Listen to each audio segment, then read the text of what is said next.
Be cool, be kind, be classy. A cupcake so sweet and sexy. Have fun and enjoy the journey. Or just have a good attorney. No big whoop, no biggie. She lives near New York City.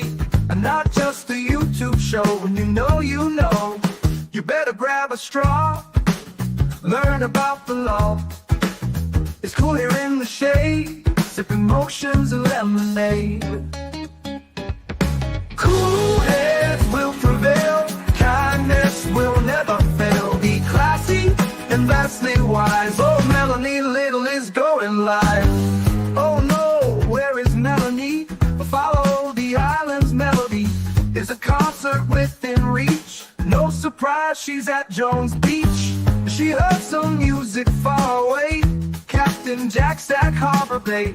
He sings and his piano plays. Not all sounds are waterways. Speaking Yiddish and Latin, it's not just for Manhattan. It's for Goethe and Michegas. Ridiculous that insanus. Oy vey, Marcus. Proset, that's for schmucks.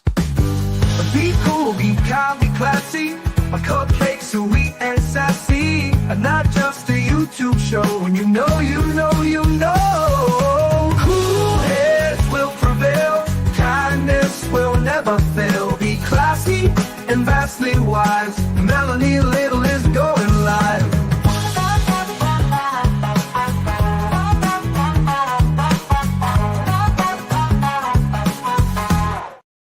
Good morning. Good morning. Happy Friday, everyone. Happy Friday. Today is Friday, September 26, 2025. And it's going to be like a potluck today. It's going to be like a potluck. I have something one of you amazing viewers sent me named Andrea that outraged me. I thought it would outrage you as well. Maybe we could start off with some outrage and, end on a good note. That would be good. Thank you so much for all of you who sent me your amazing ideas on how to fix the backpack issue. That was like unbelievable. I can't believe how many of you wrote me emails, tried to help me problem solve, offered to fix it if I would ship it to you. How many seamstresses and crafters and tailors and sail menders, like boat sails, are in my community. It's amazing. You guys are awesome. If you weren't here yesterday for the tragedy that I had, I have a daughter who's a senior in high school, my final baby. She's the fifth child, and she is a senior in high school. And what I did not know, well, I should have known because my twins they've been through this same thing as well, is that when you're a senior in high school, you are expected to use your backpack from kindergarten for the year because that's what they do now. Apparently it's a thing. I don't know if it's a new thing, but 2 years ago when my twins were seniors, they did the same thing. And I did a bad thing. I did a bad thing because I let one of the twins use the youngest's backpack, and it was a One Direction backpack. You can't, it's unavailable. It's vintage. And like, I tried to repair it before school because it had ripped, and then it ripped again yesterday, and it was a big tragedy. And so many of you wrote to me and gave me ideas on how to fix it. And then she was watching from school, and she came home and she's like, you know what? She found another Hannah Montana backpack on eBay for like $30. And she's like, can I get this? And I'm like, yes, please. The amount of time, money, and pain I would have gone through trying to sew that thing with that canvas needle that I already had was worth well more than $30. And then Ashley, an amazing viewer who happens to also be on Long Island, wrote me an email and said, you're not going to believe this, but I found that exact backpack and I bought it for you. And I'm not sure, she said, because it's kind of sketchy whether it will arrive or not. But if it does, I'll meet you. And I was like, oh my God, I couldn't even believe it. You guys were like problem solving like nothing else. I couldn't believe and thank you to Ashley for, doing the Lord's work. I will happily pay you whatever you paid for it. You guys were amazing. And you can solve any problem. And so there's so many problems that we need to fix in the world. And the first one is going to be a story that I found out of Florida because Andrea sent it to me. It's kind of going viral. I don't know if you've seen it. Many of you are not on any other socials besides YouTube or the Tubes of You. And Emily C says it's proof that the cupcakes are the best people on the internet. It was amazing. It was amazing. You guys were wild. I have a curved needle. It just was really, really hard. I kept poking my finger and it was hard. I had everything Gorilla Glue. But anyway, we won't go through that again because it was crazy. But teamwork, teamwork, teamwork, teamwork. What was that from? The Wonder Pets? Yeah. Everybody, everywhere. Teamwork, teamwork. Oh, it's so funny. So funny. So to all the moms out there who have young children, do not throw away that kindergarten backpack because you'll get in trouble if you do. And then if that TV show or that band doesn't exist anymore, you're going to have the headache. So good luck. Good luck to you. You guys are amazing. So first thing, and then tell me what else you want to talk about. I have some stuff pulled up. I've got a Howie Carr article from the other day on Karen Reed. That's pretty good. And if you don't subscribe to the Herald, you probably didn't see that. I put it up on my Instagram, but it was a story, so it's gone. And then also I have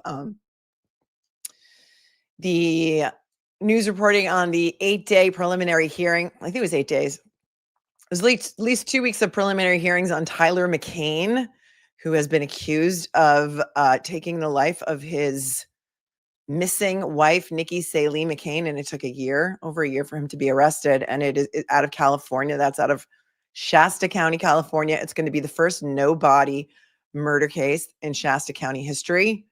And Tyler McCain has finally been indicted. And after the preliminary hearings, they decided there was enough hearing that went on for 2 weeks and many, many witnesses. They decided there's enough evidence to charge him to stand trial. And it's a wild story. He had been charged with DV, and she was going to be the only witness against him. And then she went missing, and her body's never been found. But apparently there was a lot of biological evidence found in her car. That was found. Her car was found.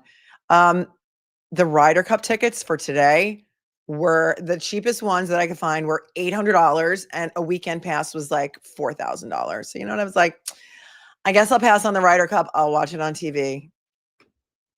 Oh well. The U.S. Open is coming back to here to Long Island next year, 2026, to Shinnecock. So maybe I'll do that. But I don't know. Maybe it's going to turn out to be. It was raining all day yesterday, so. And I didn't realize it's only Friday, Saturday, Sunday. I thought it was like Thursday, Friday, Saturday, Sunday, like a regular golf tournament, but it's only 3. 3 days. So there's that. Thank you for asking. And let us go first to this story out of Orange County, Florida. And when I first saw the video, I didn't believe it. I didn't believe it. It could be true. And so I had to go into the rabbit hole because you know me, call me Alice, and find the court documents. And I found the court documents. So this is really a true story. I almost didn't believe it. So here's what had happened. A woman, her name is IMARAH AAIYLAH BRYAN. She's 26 years old. She's arrested May 10th of 2025 in Orlando, Florida at a Target. I had to pull up the receipts on this first before I even show you the video. So she's booked on May 10th of 2025. She's 5'4", 100 pounds. Where in the space that says address, it says transient, which means she is homeless, but I don't think that's the proper thing you're allowed to say anymore. I think it has to be dehomed, unhomed, something like that, because it says transient for her street address. Thank you, Kelly Applegate, for your hot 20 to say happy Friday. Happy Friday, Kelly. Appreciate you so much. So this is out of a Target in Florida. And it happened the arrest was at 7:51 p.m. It's a misdemeanor, petty theft. And here's the arrest affidavit.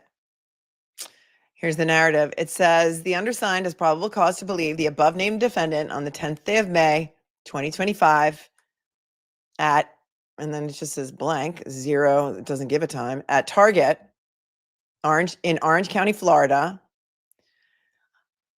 Oh, well, here it is. On May 10th, 2025, at approximately 18:46 hours, I, Officer Reyes arrived at the target located at 4750 Millennia Plaza Way to meet with security in reference to a shoplifting in progress.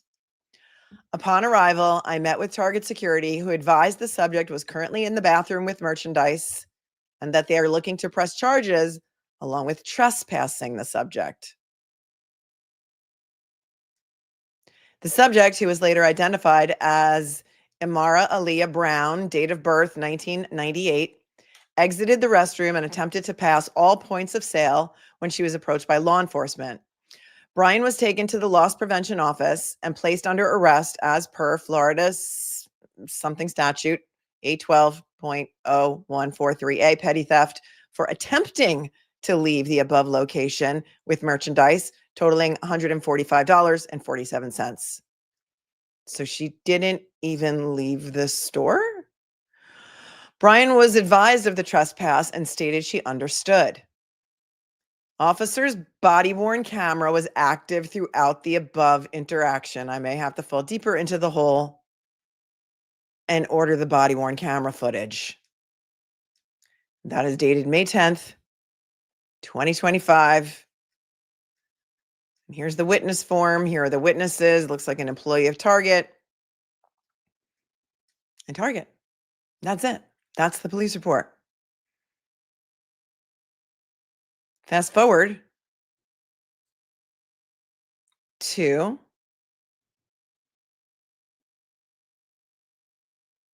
the video of what happens in September. So apparently, I mean, from what I could glean from the court records, she was given a notice to appear for a different date in July. And when she didn't appear, they issued a warrant for her arrest and they went and arrested her.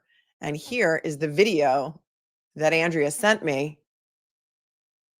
And I'd like to get your thoughts on it because I'm a little bit horrified.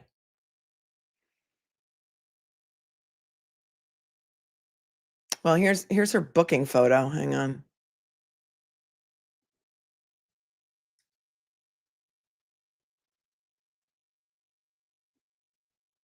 So this is posted in something on Facebook called Orange County Mugshots 2.0.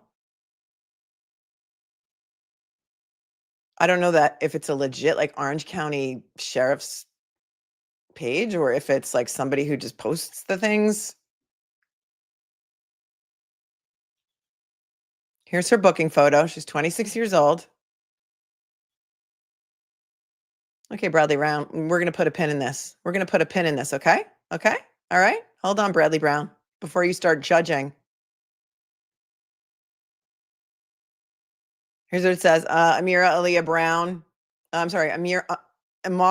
AAIYLAH Bryan, black female, age 26, last known location, Orlando, date book 9/16/25, arresting agency Orange County Sheriff's Office for failure to appear. And here's her mugshot or her booking photo.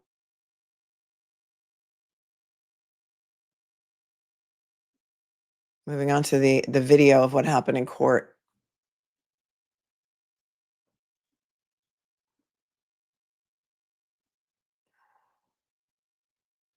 Okay, here she is in court in September, and you're going to hear the judge. Wait, hold on.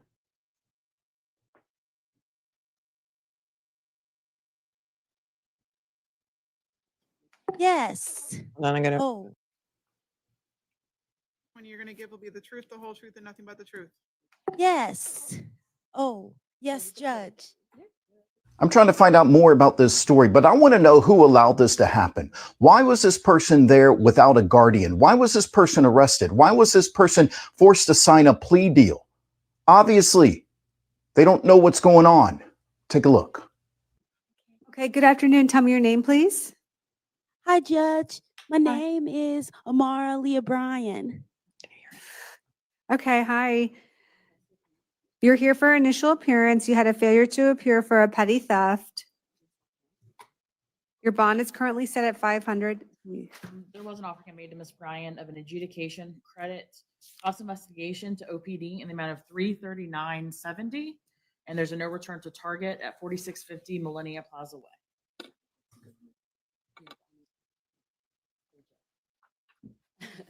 She would like to accept the state's offer and enter a plea of no contest. Okay, Ms. Bryan, did she swear in already? Can you raise? Right hand. You solemnly swear and affirm the testimony you're going to give will be the truth, the whole truth, and nothing but the truth. Yes. Oh, yes, Judge. Okay, thank you, ma'am. So ma'am, I've been handed a plea form with your name on it. Is this your signature at the bottom? Yes, it is. I signed it just now. Okay, did anyone force, threaten, or coerce you into signing the plea form? No. Okay, and so you understand by signing this, you'd be giving up your right to go to trial and to contest the charges in this case? Yes, I do. Okay. And I have to tell you, if you're not a U.S. citizen, you could be deported based upon this plea. I tell everybody that. Are you aware of that? Oh, but I am. That's great. Oh, yes. Okay, and you're thinking clearly today? You understand what we're doing here? Yes, I do. Okay, great. I'll find that you are alert and intelligent and represented by counsel. I'll accept your plea of no contest to the charge of petty theft. I'll sentence you to credit for time served. Listen, You have 1 day. It's 50. I'm sorry, 50. You have 50 days time served. she was held for 50 days in jail. 50 days. Where's the guardian? Where's an advocate? Adjudicate you guilty. You'll also have to pay a cost of investigation of $339.70 to Orlando Police Department. You're not to return to the target at 4650 Millennia Plaza Way. Okay. You have 30 days to appeal the judgment and sentence in this case. The appeal must be in writing. You have the right to an attorney. If you can't afford one, one will be appointed for you. And Your Honor, in her case, I would just ask that her court costs be reduced to civil judgment. Okay, I'll reduce your court costs and fines to a civil judgment, okay? Okay. I've searched her name. I can't find anything more about this. Okay, he's the guy, I guess, that made it go viral. His name is Robbie Harvey. But based on this video that was sent to me by Andrea, thank you for that, Andrea. I was able to find the correct spelling of her name. I was able to find one article from BET on this case, but I think now it's going to get a little bit more attention. I was able to find a prior arrest in Orlando at the airport, maybe 1 month prior to this, where an airport employee was apparently taking her picture at a bus stop and she started hitting him. So she was arrested for assault. Nowhere in that police report or in that record at all does it say that she may have some sort of, I don't want to diagnose her because I don't know what her diagnosis is, but I think maybe we could all agree that she should have some sort of a guardian or an advocate. And the fact that this is nowhere in the court record is chilling to me and disturbing to me. And the fact that she was kept 50 days in jail in Orlando based on a failure to appear for that $142 that she didn't even steal from Target because she never left the store is beyond. How does this happen? Let's see if he has any more of the video at the end. He might. So this is kind of going viral right now. But again, when I saw it, I didn't really believe it. I thought, no way was she 50 days in jail. That couldn't be true. Right.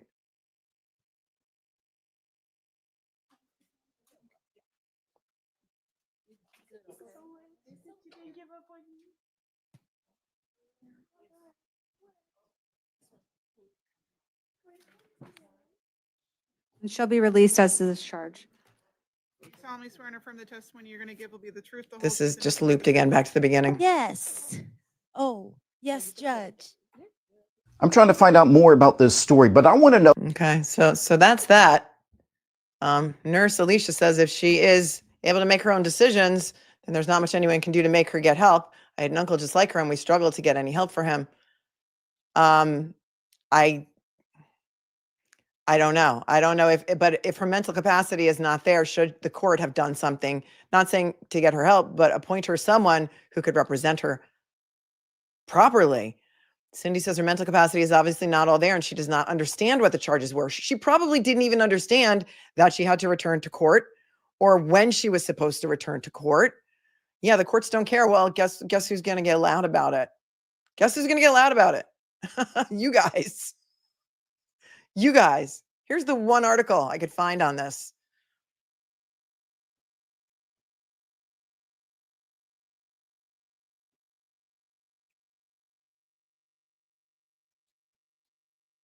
This is from BET. There were a couple of other random publications, but nothing that I really could verify the truth and veracity of, except for BET. So let me just put this on reader mode so we don't have to suffer through all the pop-ups. And this was just published, I think, yesterday, 25th, right? Today's the 26th.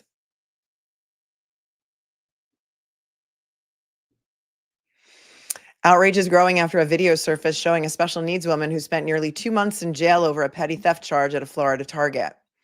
The clip posted on X on September 20th shows 26-year-old IMARAH AAIYLAH BRYAN standing before a judge as she accepts a no contest plea. According to arrest records, Bryan was accused of trying to steal $145 worth of merchandise from a Target in Orlando. The issue is the punishment doesn't fit the crime at all, and it doesn't because the system didn't care about almost 2 months of her life, nor drowning her in debt, wrote, I guess, the user on Twitter who posted it. The 26-year-old was arrested for attempting to steal a little over $100 worth of items from an Orlando area Target, according to a criminal complaint. According to a report from The Root, an arrest record reflects a May arrest date, but she wasn't able to see a judge until September. Another commenter offered further insight into the shared court documents showing the additional cost Bryan and the taxpayers now face. Worse is when you realize it cost the taxpayers approximately $5,000 to lock up and indebt this woman for 50 days. But they'll claim this somehow benefits the local community and is worth it to ruin her life. Well, I don't know about that. I mean, quoting people's Twitter comments doesn't really give me a lot of faith in this reporting. But in court, the judge confirmed Bryan's plea and reminded her that signing the form meant she was giving up her right to trial. Yes, I do, Bryan replied softly. As Black Enterprise notes, the judge sentenced Bryan to 50 days time served, found her guilty, and ordered her to pay $339.70 to the Orlando Police Department. She was also banned from returning to that Target location. Her public defender successfully requested that her court costs be reduced to a civil debt. Social media users were furious, saying the system failed a vulnerable woman who needed care, not jail. Bryan appeared relieved to finally leave jail after 50 days, but the case has sparked wider calls for change in how the justice system treats people with disabilities. I also found a Give, Send, Go. Elaine, you're going to be getting... Elaine, who's an amazingly generous viewer on this channel, was horrified by this. And she told me she found a Give, Send, Go and sent money. And I said, oh, you got to be careful. And whoever started this Give, Send, Go was just a person on TikTok who saw the story and it was shut down and all the people are getting their money back. So if you did happen to find this Give, Send, Go, it probably was not legit and it was disabled. New members, Sawdust, Kylie, Cosmos, welcome. Good morning, Mozzie to Down Under. Been here for 21 months. And Jeeves says, you're the stamina queen with this much streaming. Thank you. Thank you. Been here for 12 months. Usually if we're on trial, I'm here every single day for like 8 hours at a time. So it doesn't bother me at all. I enjoy it. And Kelly, again, thank you. And Grandma of 6 says she's so happy and sounds like a child. I do not believe she truly understands. So it's not just Massachusetts, you guys. It's Florida. And a civil debt means that, she's just got to pay it. It's not something that if she doesn't pay it, she can be incarcerated for. I mean, that's what I'm imagining that it means. I didn't have time to research it in Florida, but it just means that typically if you don't pay your court costs to the court, they can come back and arrest you again. They can issue a warrant like they did the first time she didn't appear. It happens everywhere. And people need to be more aware of what's going on because it's disturbing. It's outrageous and it's disturbing. Thank you, Grandma of 6 Denise. I agree. Good morning. Yeah. Ms. Holmes says, how is the sweet, young, and possibly mentally challenged girl allowed to be homeless? I think that's another thing you can't do is force people into shelters, right? It was $142 and she didn't even leave the store. Nebraska Jeff says, everybody claims a disability though for special treatment. Well, she wasn't claiming a disability. Nobody seemed to notice that she had a disability. So I don't know enough about this case in general and wasn't speaking on this one specifically. I just came in. She didn't claim a disability, but it was clear from watching the video that she has one, and she spent 50 days in jail for trying to steal $142 from Target. She didn't even leave the store. So I'm just going to leave that there, and thought I'd bring it to your attention. And we can look into the funding for mental health in Florida. Yeah, I didn't have that time. I didn't have that time to get to fall into that rabbit hole today, but it was something that outraged me yesterday. And then further proof of that is the disposition, which I also found in the court file. Florida, sunshine laws and all, they make it easy to find records in Florida, unlike some other states that you can't find any records in.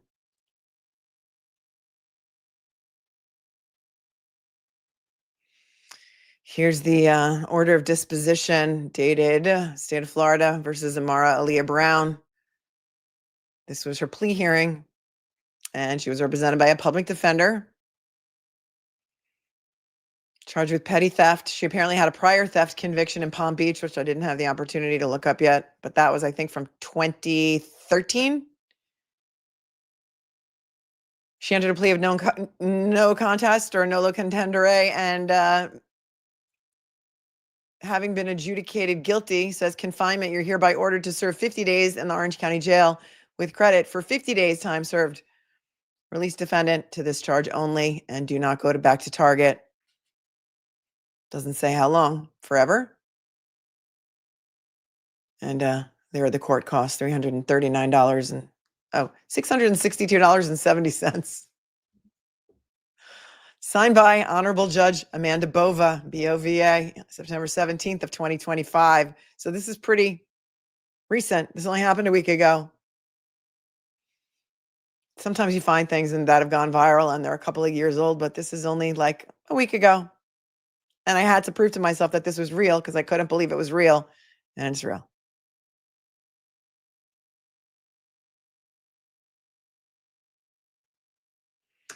Krista Limited Edition says, from Canada, as a mom of an autistic adult son, this is my worst nightmare. I mean, she didn't seem too upset that she was in jail for 50 days. I don't even know what to make of it. I really don't. It's disturbing to me that nobody spoke for this girl when she had nobody to speak up for her, that nobody tried to get a guardian appointed or an advocate for her. And I find it incredibly disturbing, and I thought you might too. So that's what I'm bringing to you.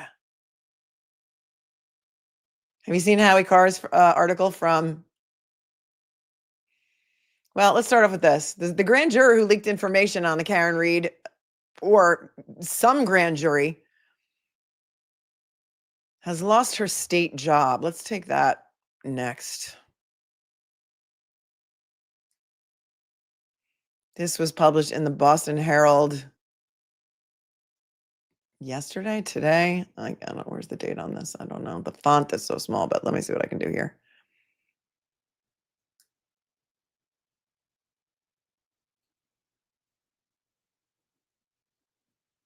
Remember that grand juror? Her name is something, Jessica Leslie. Here we go.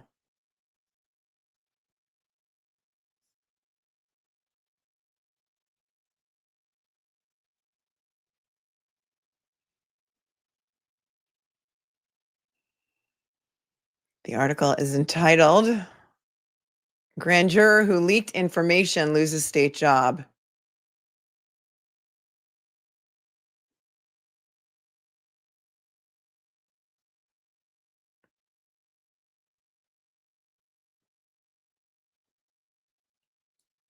Hello.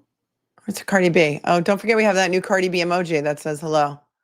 Hello. Hello.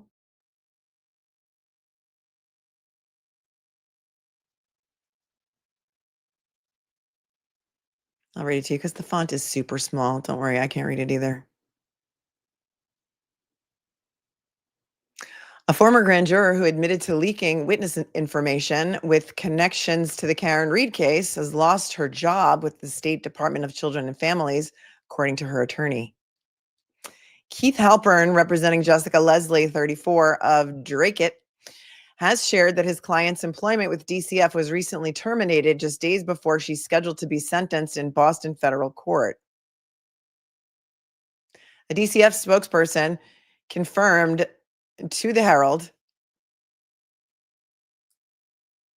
that Leslie is no longer employed by the agency. Due to state confidentiality requirements, the agency is barred from commenting on the specifics of personnel matters.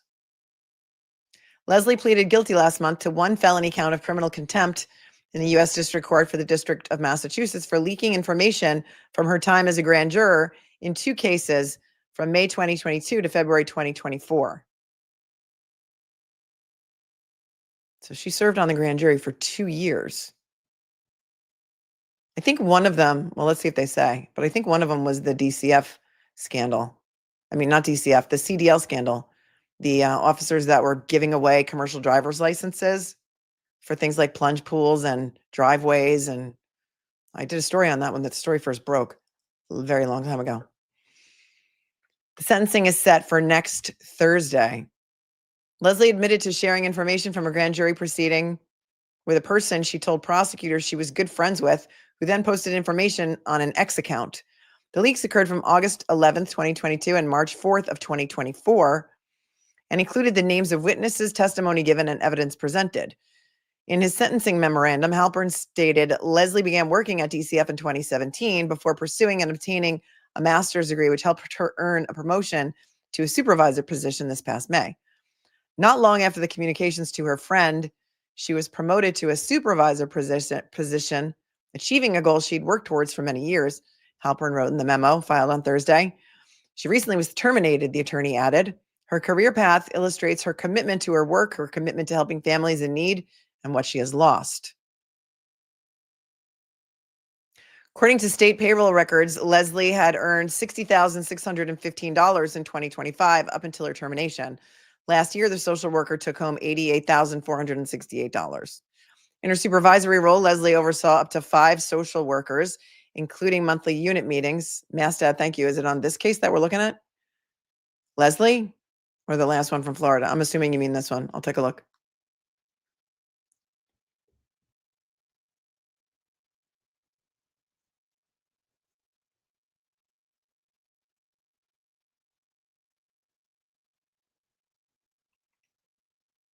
According to state payroll records, she had earned $60,615 in 2025 up until her termination.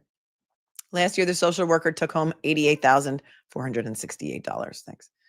In her supervisory role, Leslie oversaw up to 5 social workers, including monthly unit meetings, individual supervision, and ongoing support and collaboration with the social workers on their case management. And then there's a lot of other quotes. And Mastad said he sent me the papers, so we can look at the papers. Though the grand jury investigations in question have not been revealed in the court proceedings or documents, several media outlets have reported one of the cases related to the state's police handling of the death of John O'Keefe and the investigation of Karen Reed, citing unnamed sources. Yeah, that's great when they cite unnamed sources. The jury in Reed's second trial cleared the defendant in June of killing O'Keefe, her Boston police officer, her boyfriend of 2 years at the time, with her SUV. Doreen DiCenzo, a supervisor at the Cape Ann DCF office in Beverly, said in a letter she submitted to the court that she met Leslie on their first day of her employment in 2017. DiCenzo highlighted that Leslie was balancing the demands of her job, blah, blah, blah, blah, blah, blah. So hadn't they agreed on her serving maybe like one day and then giving her credit for time served, and then that was rejected by the court? Hold on. Mastad sent me the papers, so let me take a quick look at the papers.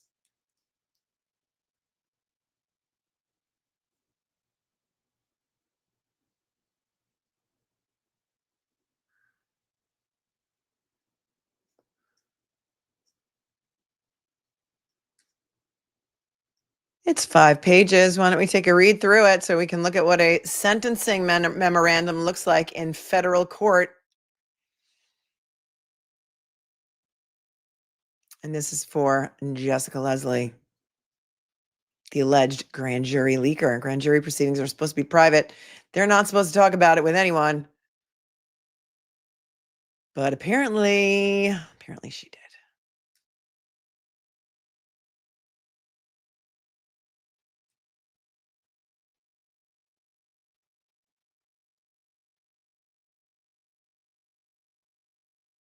Let's take a look.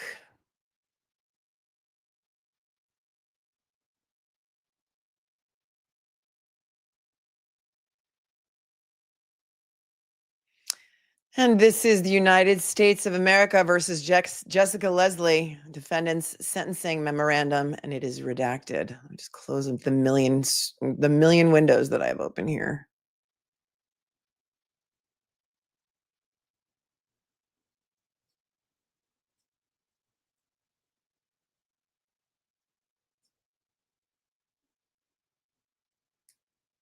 All right. This is defendant's sentencing memorandum. Redacted.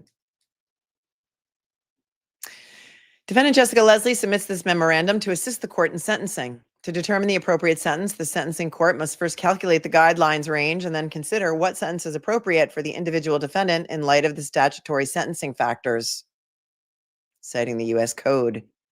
Ms. Leslie urges the court to accept the parties' plea agreement and impose a sentence of incarceration for 1 day deemed served. I was right. Sometimes I have a great memory and other times I don't. And 24 months of supervised release as, quote, sufficient but not greater than necessary to achieve the purposes of sentencing set forth in the U.S. Code. The offense conduct. The government has provided a thorough description of Ms. Leslie's communications with her former friend. I guess they're not friends anymore. Her disclosure of grand jury information was limited to this single individual. And then there's a whole bunch of redactions. 1, 2, 3, 4, 5, 6, 7, 8, 9 lines of redaction. That's more redactions than we've seen in the Better Omega motion in one place in the document. And whatever happens to this woman is going to let you know how serious they consider breaching the confidentiality of your grand jury service. So don't do it. But why is Carrie Roberts lying to the grand jury okay? Maybe this is an indication of what's to come. I don't know. Ms. Leslie believed that the information would remain private. She knew that sharing grand jury information violated her oath. All right, so she knew that what she was doing was wrong. That's a problem. And then there's a whole bunch of other redacted information. She should have recognized that the violation of grand jury secrecy can cause serious harm to people and to the justice system, but she didn't. She does understand this now, and her remorse is genuine. Remember, this is filed by her attorney. Ms. Leslie has suffered consequences, losing a job she loved. Ms. Leslie began working at the DCF, or Department of Children and Families, in 2017. Not long after the communications to her friend, she was promoted to a supervisor position, achieving a goal she'd worked towards for many years. She was recently terminated. Her career path illustrates her commitment to her work, her commitment to helping families in need, and what she has lost. Okay, but is it going to say in here that she was fired because of her leaking of the grand jury information? I don't know. Where's the proximate cause? Well, I'm going to wait and see if he says anything about that. Ms. Leslie began working for the DCF in 2017, soon became a licensed social worker associate. She managed up to 25 cases, some involving intact families, some with children in foster care. Well, you know what? If that was her job and she's been doing it for that long, then she should know how important confidentiality is, especially for her job.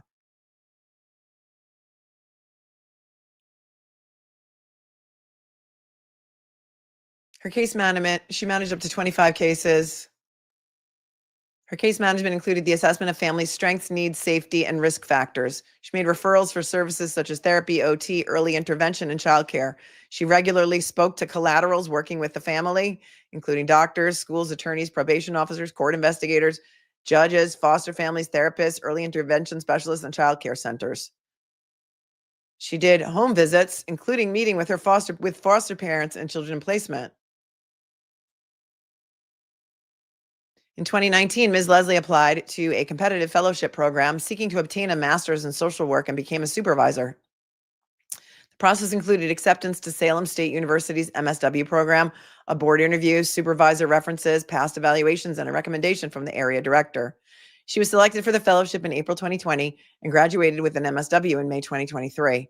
Since then, she had she's been working on obtaining an LCSW.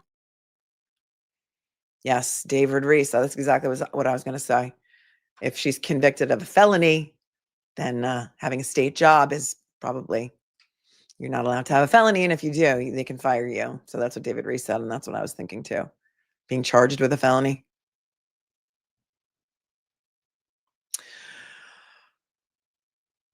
While in graduate school, she worked full-time as a social worker, completed 2 internships, one in response investigations and the other in family research source, working with foster families. She was trained in emergency response, working after business hours for emergencies involving high risk, 51As, including the development of safety plans and interventions to remove children at risk.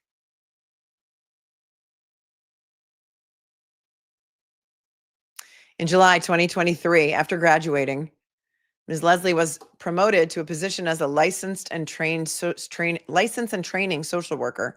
She met with foster families, collected references, and investigated Corri information to assess and license. She met with each family multiple times to complete this caregiver assessment and then presented the family to a licensing review team. She conducted assessments of foster homes when they had a 51A filed on them. She became trained as a facilitator to train foster families. 51A is the dangerousness stuff, right? Isn't that what Kelsey Fitzsimmons is being held on after a 51, or is that a 58A? Forget it. I think it's a 58A. In May 2025, she was promoted to a supervisor position, overseeing up to 5 social workers, including monthly unit meetings, individual supervision, and ongoing support and collaboration with the social workers on their case management. She achieved her goal and had a job she loved. Now it's gone. Well, don't get accused of committing a felony and then admit that you did it and admit that you knew that it was wrong to do it. Because she already lost her job, that's punishment enough. No, people need to understand that what you may just consider gossip can be a violation of the law. Oh, thank you. 51A is a report to remove a child due to abuse or neglect. Thanks, Mass Dad. A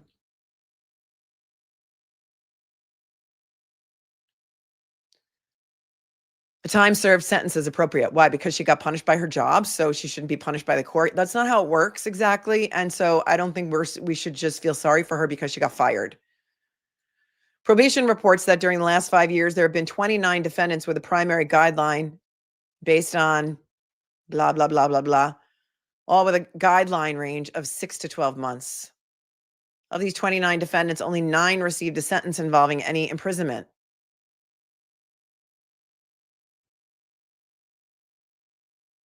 The plea agreement and proposed sentence of time served is not atypical. Indeed, the median sentence for these 29 defendants involved no term of incarceration at all.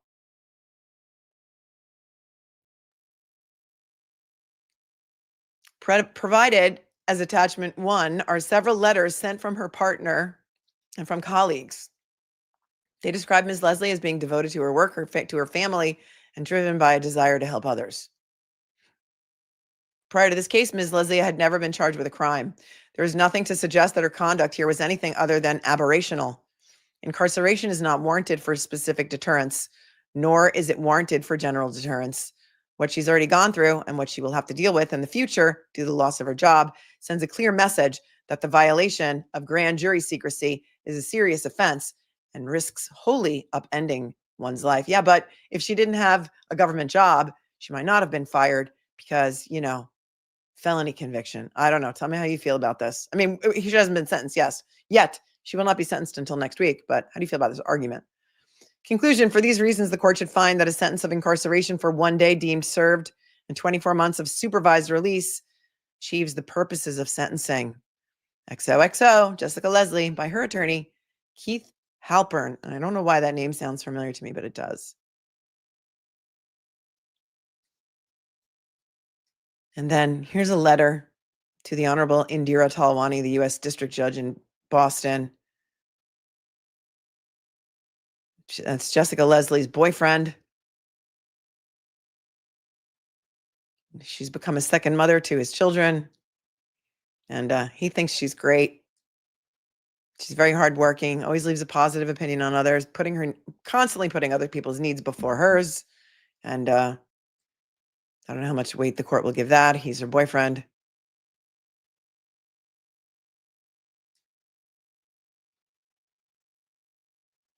I mean, don't pick friends like Linda Tripp. How about that?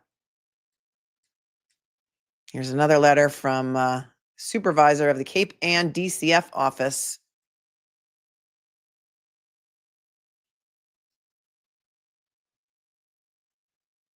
She was a great social worker. She was great.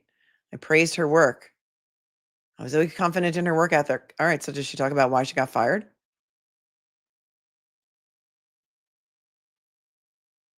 I'll scroll through this slowly in case you want to read it in full later.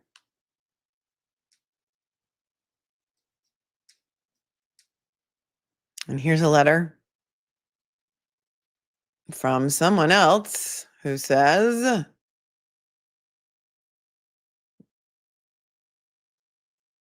doesn't really say what their relationship is.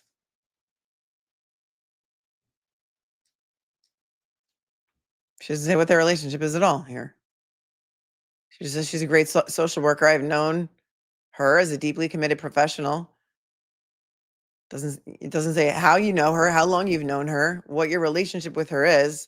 So that's kind of a weird letter to me from Sarah Petty. But how did anybody find out? Because her friend that she told this stuff to posted it on Twitter, I think, right? It's bizarre. So we'll see what happens with her. Well, we'll pay attention to that because that's going to happen next week.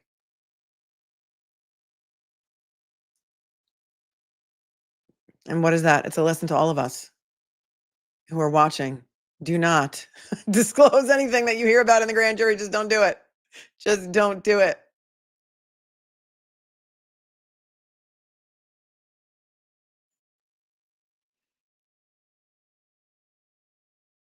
Thanks, Kylee, for becoming a new member. Miranda Morris says hello from Cabo. Hey, what's up? Here with Blue October Band, listening to Melanie on the beach. Keep up the amazing work advocating. Thanks, Miranda. Thanks for your 5 and have a great vacation in Cabo. I've never been there. Bonnie Bailey says, thanks for keeping me company. I have stage 4 cancer and all of you helped me get through the days. Hugs all. Oh, Bonnie Bailey, we're sending you all of the healing vibes and all of the healing hugs to Canada. We're happy to keep you company. Stay strong. You got this. I'm sorry. Hi, Ms. Bouquet. I think she's a super sticker. Hello to Harrison if he's watching too. Across the pond. What say you?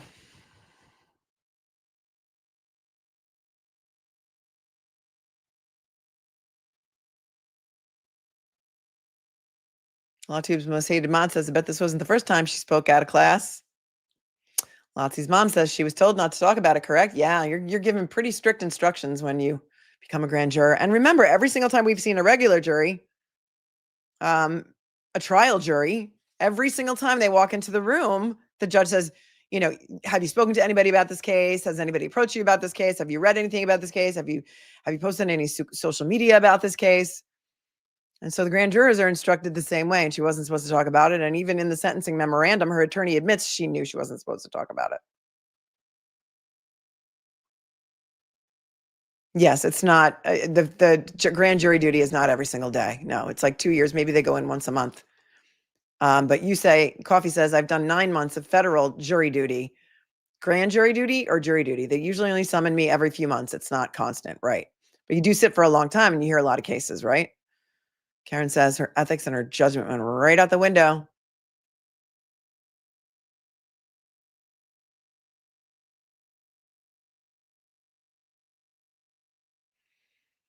I don't need a badge says, given the private information she has knowledge of, I wouldn't trust her to keep that info private either. Who knows what she may gossip about, including any HIPAA protected info.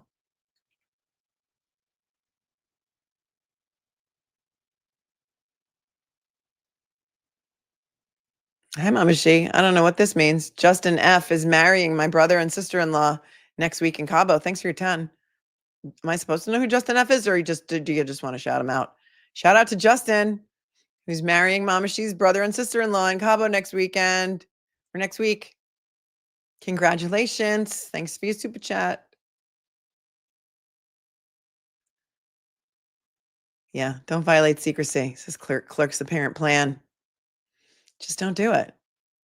How about just don't do it?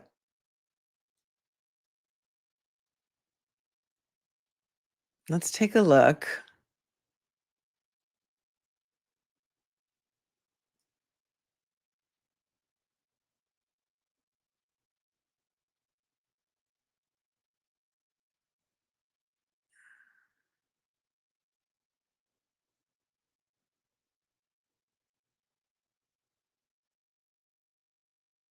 suffer through a commercial.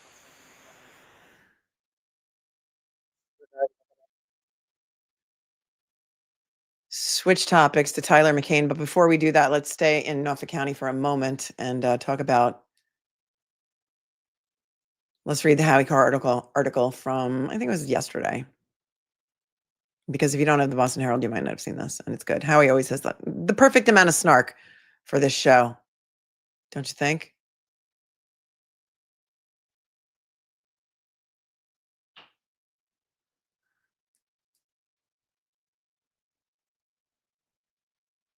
Okay, one moment while I take a sip.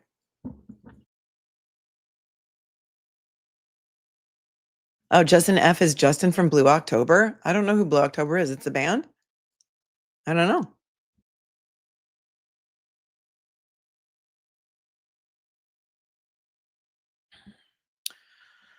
All right. Nothing gets you going in the morning like a little cup of Joe and Howie Carr. That's actually part of his intro now. I said that once and they clipped it. They use it as his intro. Oh my gosh, all you guys love Blue October. Should I check them out? I'm gonna have to check them out. I started watching Black Rabbit last night based on your recommendations, and I really liked it. And it's Jude Law and Jason Bateman. No spoilers, please, but please tell me he shaves off that beard, Jason Bateman. Please tell me. And also, so I tried to watch, episode 1, and I got almost all the way through it. And then I went back to finish it, and then Netflix just kept buffering and buffering and buffering because I guess everyone in the world was trying to watch episode 1 of Black Rabbit, and it never would load for me. So I watched episode 2 of The Morning Show instead, which I also highly recommend. That is on Apple TV. Because every now and then, you got to take a step away from YouTube. Oh my gosh, you guys love Blue October. Okay. All right, good. Oh, Nancy, it's your fault that I couldn't watch it because you started it last night too, and you were taking up all the Netflix, Netflix juice. I love Jason Bateman too. I do. All right, let's go. Here we go. Sue Canton crowd back to the Stone Age, says Howie Carr. That's a nice picture. Well, a picture of Karen. A nice picture of Karen from the other day. Here we go. Let's give Howie Carr a little more FaceTime. Good morning, Howie. He watches the show. The hack's plan was always to pin it on the girl, Karen Reed. So how's that pin it on the girl thing working out now for all the Keystone cops? Keystone cop coneheads, McAlberts, and assorted other Norfolk County grifters. The hunters have now become the hunted. On Monday, Karen Reed's attorneys announced in court that Reed plans to sue a whole bunch of the hackorama. The state police, 3 troopers who've already been either fired or transferred, as well as the 4 McAlberts that were inside the death house at 34 Fairview Road in Canton on the night when John O'Keefe was murdered. That court case is in Plymouth County. But next door in Norfolk County, the same Neanderthals who are about to be sued back into the Stone Age by Karen Reed for conspiracy and civil rights violations are still victims. In Norfolk, the corpulent, corrupt district attorney, Michael Meatball Morrissey, remains obsessed with bringing criminal charges against both Karen Reed and the local reporter who broke the story, Aiden Turtleboy Carney. Despite the fact that no grand jury will indict Reed and Carney for witness intimidation, Meatball presses forward like Captain Ahab on the Pequod. Karen Reed is Meatball's white whale. So what if she's not been acquitted? So what if she's been acquitted in not 1, but 2 murder trials? Meatball doesn't care. His lynch mob has been drifting off, but he's still looking to promote a good Norfolk County necktie party in the finest traditions of Sacco and Vanzetti and Freddie Weichel? To sum up the current confusion, the victims in Norfolk County are the perps in Plymouth County. And the victims in Plymouth County are the perps next door in Norfolk. Got it? Today, the focus shifts back to Dedham. Turtleboy is back in Norfolk Superior Court for a hearing in his witness intimidation case, and that's in quotes. To prosecute all these cases, Meatball had to appoint a bunch of his hack cronies as, quote, special prosecutors because his own staff wouldn't touch these frame-ups with a 10-foot pole. In the last couple of weeks, one special, in quotes, has been thrown off the case. Another has resigned. And a third, Robert Triple Dip Cosgrove, has withdrawn from still another of the kangaroo court cases against Turtleboy. But Triple Dip, so called because he's a lifelong hack, now grabbing 2 states' pensions worth $203,000, plus whatever fabulous sum he's collecting from Meatball to daughter slack-jawed around the courtroom like a geezer from a Silver Alert, will stumble back into court this afternoon. Of course, Turtleboy wants his criminal charges tossed. In the meantime, he's seeking to unseal a bunch of smoking gun emails and texts between all the dreadful reprobates who are victims in Norfolk and perpetrators in Plymouth. Turtleboy and his lawyers, Mark Betterow and Tim Bradle, already have all the good stuff, and it's included in their 88-page motion. But a lot of the real gems are redacted as per Judge Michael Doolin's orders. One of the most hideous of the victims / perps is Jennifer McCabe. She's the queen of Canton. She was at the death house that night and seemed very concerned, or so she said, about being dragged into a tawdry murder case. In the aftermath, she kept Googling her name, the victims, and BPD.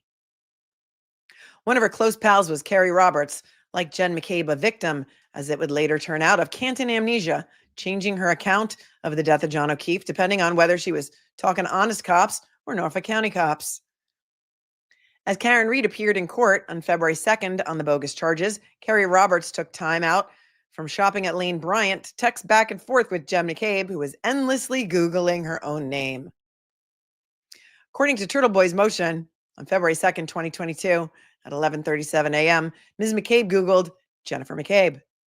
Despite their concern with being mentioned in the growing media coverage less than 72 hours after Mr. O'Keefe's death, Ms. McCabe and Ms. Roberts redacted for the next 3 lines.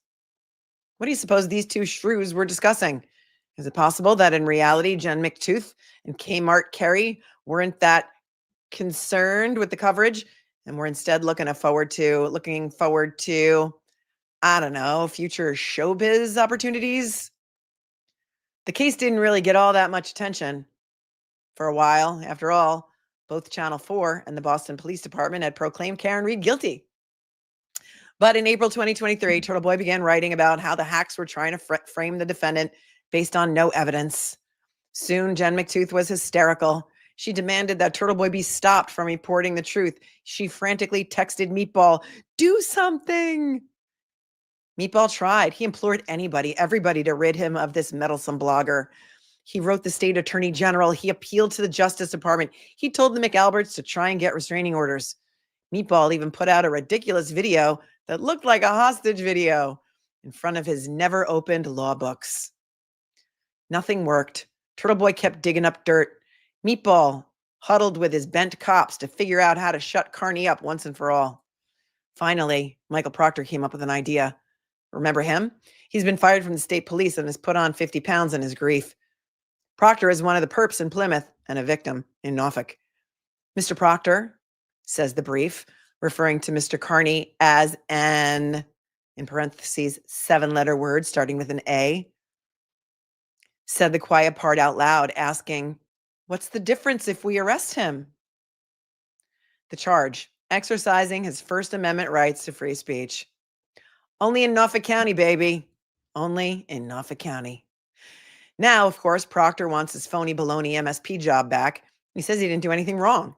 Meatball Morrissey was on that group text. He must have been all in on Proctor's plan to frame him, apparently, because look what happened next, according to paragraphs 97 and 98. Quote, "The Commonwealth played its only remaining hand, shut Mr. Carney up by prosecuting him itself. The Commonwealth unveiled an Orwellian plan in which they, the very people being criticized by Mr. Carney, weaponized the witness intimidation statute for the purpose of silencing his criticism of them." And then he says that they're italics, but many of you may not be looking at the screen, so it doesn't matter to you. And that's exactly what they did. It was all part of pinning it on the girl. Again, how's that one working out for them? That's one question. Another one is, forget about Kmart Carey and Jen McTooth. Who's fat enough to play Meatball Morrissey in the movie? But-um-bum. Pre-order Howie's new book, Mass Corruption, Volume 1, The Cops, and save $5 at howiecarrshow.com. Wait, should I say that again so he can use it in his promo? Let me do it again. I'll do a second take. Pre-order Howie's new book, Mass Corruption, Volume 1, The Cops, and save $5 at howiecarrshow.com. XOXO, Attorney Melanie Little. Don't cut that part out if you're going to use my voice again, okay, Howie?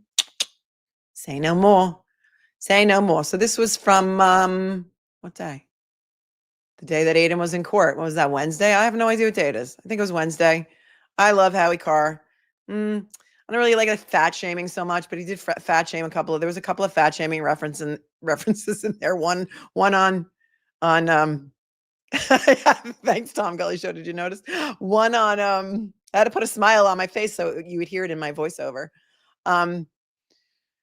You know, the Lane Bryant dig on Carrie Roberts, and then the 50 pounds on Proctor, and then the last one on Marcy. But you know, it was a threefer. The date on the side is Wednesday, 9/24. Yeah, he said that. Oh, thank you. Now I see it. Dun, dun, dun. That was the day of Turtleboy's hearing, which we did cover live. We did. And nothing really happened, but that's court for you. That's court for you, you guys.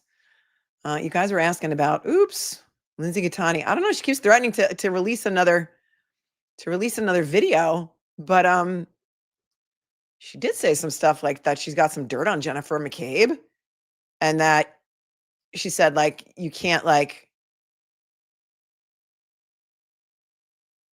wait until you hear what I have on Jennifer McCabe or something like that.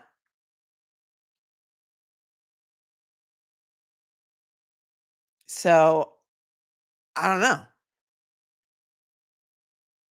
She claims that she did not want to be part of that Netflix documentary. And she said, wait until you hear how much they're getting paid to be in that Netflix documentary. Remember, that's the documentary that's going to feature the McCabe's and the Alberts. And she says, and Kate Peter apparently is getting paid a lot of money, she says. So I don't really know. She said something 15 hours ago. What Kate and her friend from Jersey did to Colin that night should be criminal. That was the final turning point for me. I saw evil glowing from Kate Peters' eyes. That one and two others regarding Jen, I may state on video instead of writing it all out, but I'm sorry, it won't be tonight. I have to get up early, most likely tomorrow. Everyone's been waiting and there's nothing.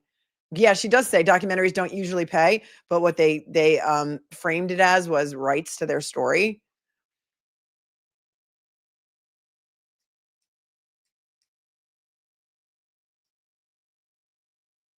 All kinds of stuff, but there hasn't been another video. I know, Real Housewives in Norfolk County. I mean, can you imagine the auditions for Real Housewives of Norfolk County? I mean,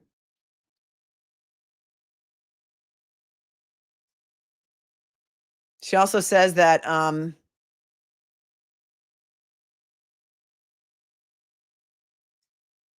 I don't know. She had a conversation with Paul on Facebook Messenger the day after she went to court. Remember the day that she went to court in like February of 2024? It was like 3 days after Aiden got out of jail. And Kate Peter told her, the O'Keefes want you to come to court with them. And Lindsay says she thought it was like a show of support for her. So she goes to court and I mean, I may as well just read what she wrote so that you guys don't say that I reported it, because it's actually Lindsay who's writing this in her own words.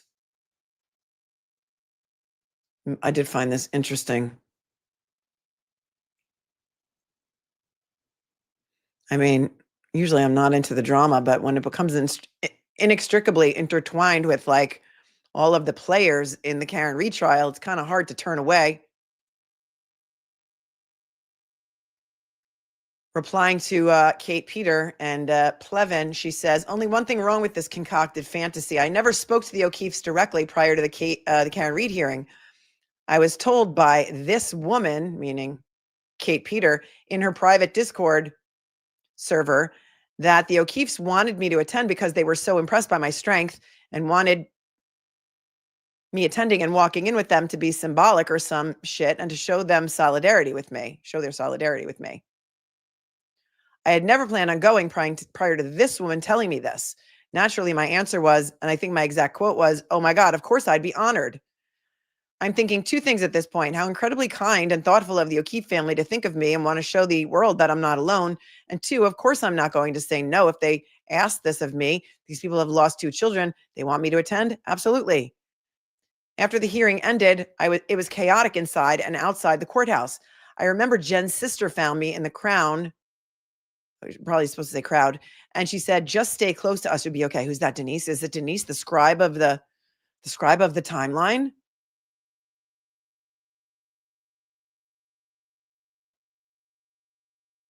Jen's sister.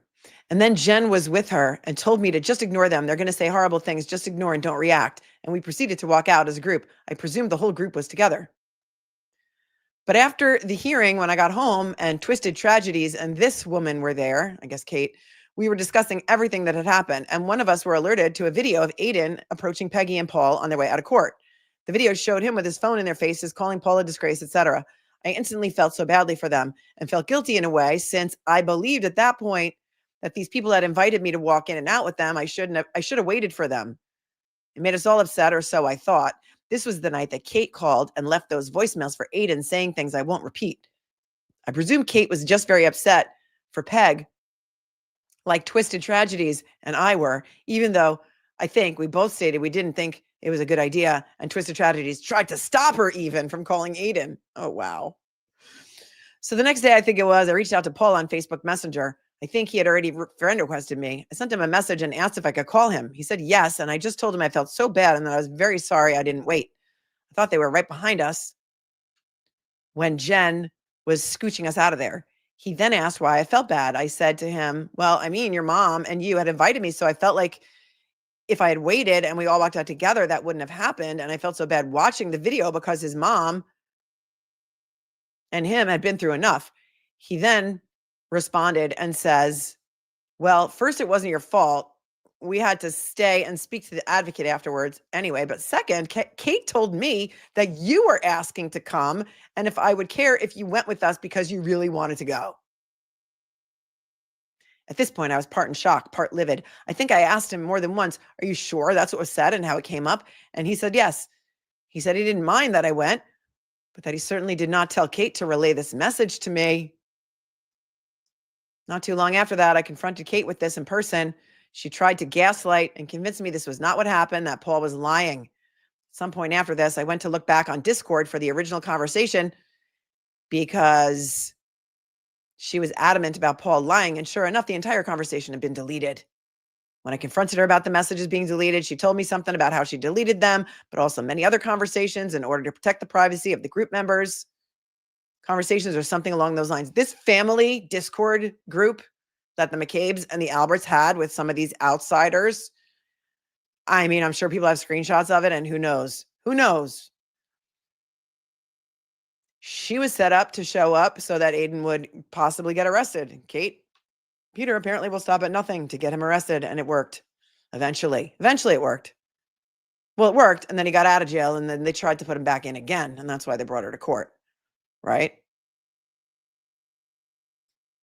So there's that. I don't know. It's like you don't even know. You know, I mean, like, it's wild, is it not?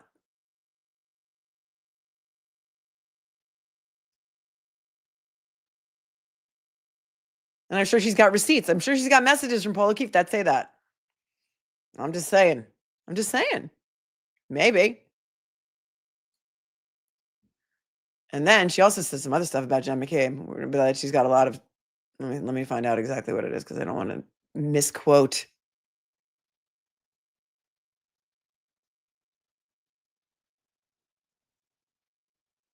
All right, who sent it to me?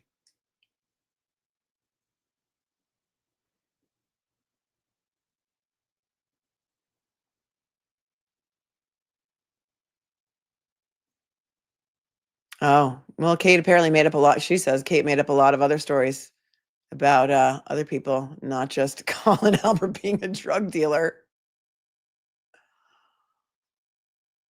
And she says that she's the one standing up to the bullies because they're kind of coming for her.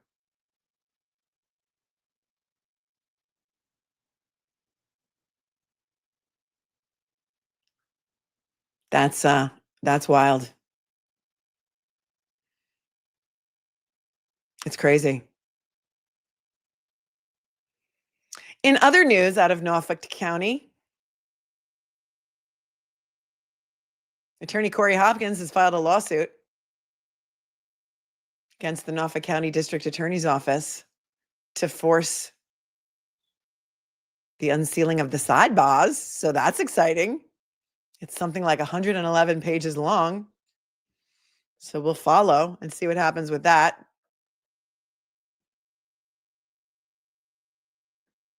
We'll see if they release them to her. Usually when Corri Hopkins, she's an attorney in one of the Carolinas, I believe, when she files a lawsuit for public records, they usually roll over and give them to her right away. She sent I don't know if she filed a lawsuit or a strong letter to get Proctor's Communications, and I think they said they're gonna be turning those over.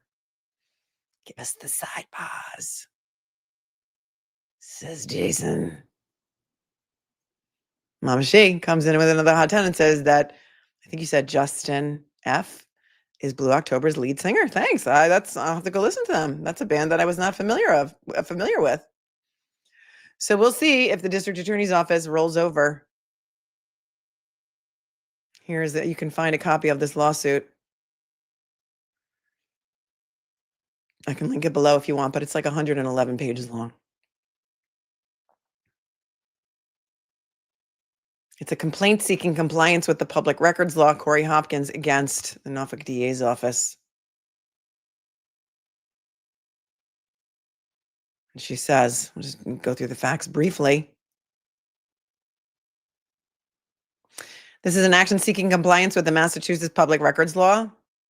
Plaintiff Corri Hopkins requests an order requiring defendant Norfolk County DA's office to produce the public records that plaintiff requested in compliance with the public records law. On September 10th of 2025, plaintiff submitted a public records request to the DA's office seeking copies of the court transcripts of sidebars that took place during both trials in the criminal proceedings, styled as the Commonwealth versus Karen Reed. On September 25th, 2025, the DA's office denied plaintiff's request. Accordingly, plaintiff brings this lawsuit to compel compliance with the public records law and production of the sidebar transcripts. While plaintiff is not a resident of the Commonwealth, she believes that many of the Commonwealth's citizens fear retaliation by the government officials in connection with the information sought by the request. Plaintiff is pursuing this lawsuit with the hopes that it will remove the spotlight from Massachusetts residents who desire the responsive information, but who fear the repercussions of seeking it themselves. So Corri's a resident of North Carolina. Court has jurisdiction. And she goes on to say the primary purpose of the public records law is to give the public broad access to government documents.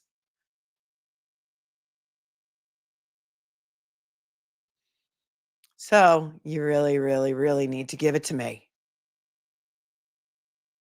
She goes through all the statutes, the public records law, all the paragraphs contained therein, and talks about, and this is excellent. I mean, she does this in a lot of cases. She's really good at this. It's wild.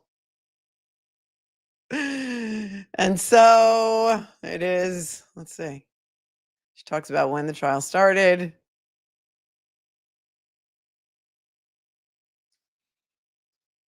And it's 111 pages long. She's got all the facts and all the dates and all the impoundment orders. And so now she says, you got to give it to me. What do you think? I hope it's successful because I really, really, really want to see the sidebar transcripts myself. So thank you, Corri Hopkins, for doing the Lord's work. And we'll see what happens here. She filed that yesterday, the 25th. It's 111 pages. I don't know what else is. There's a lot of exhibits and stuff, I guess. The complaint itself is 15 pages. Yay, Corri Hopkins. She does. She's justice juice. Well done.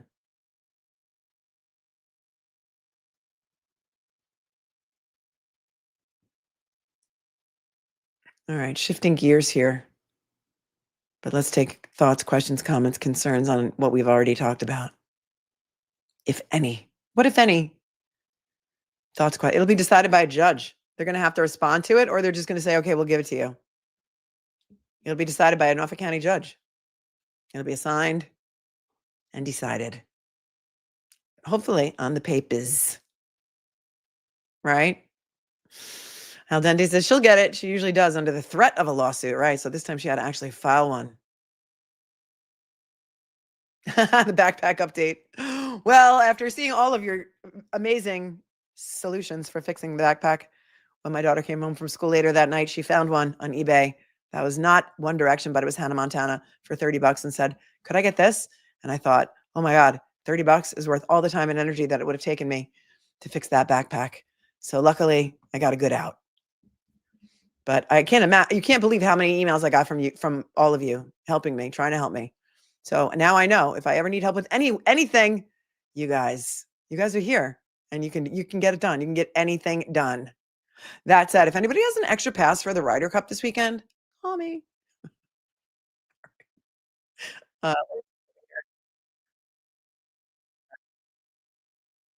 Here we go. Shifting gears.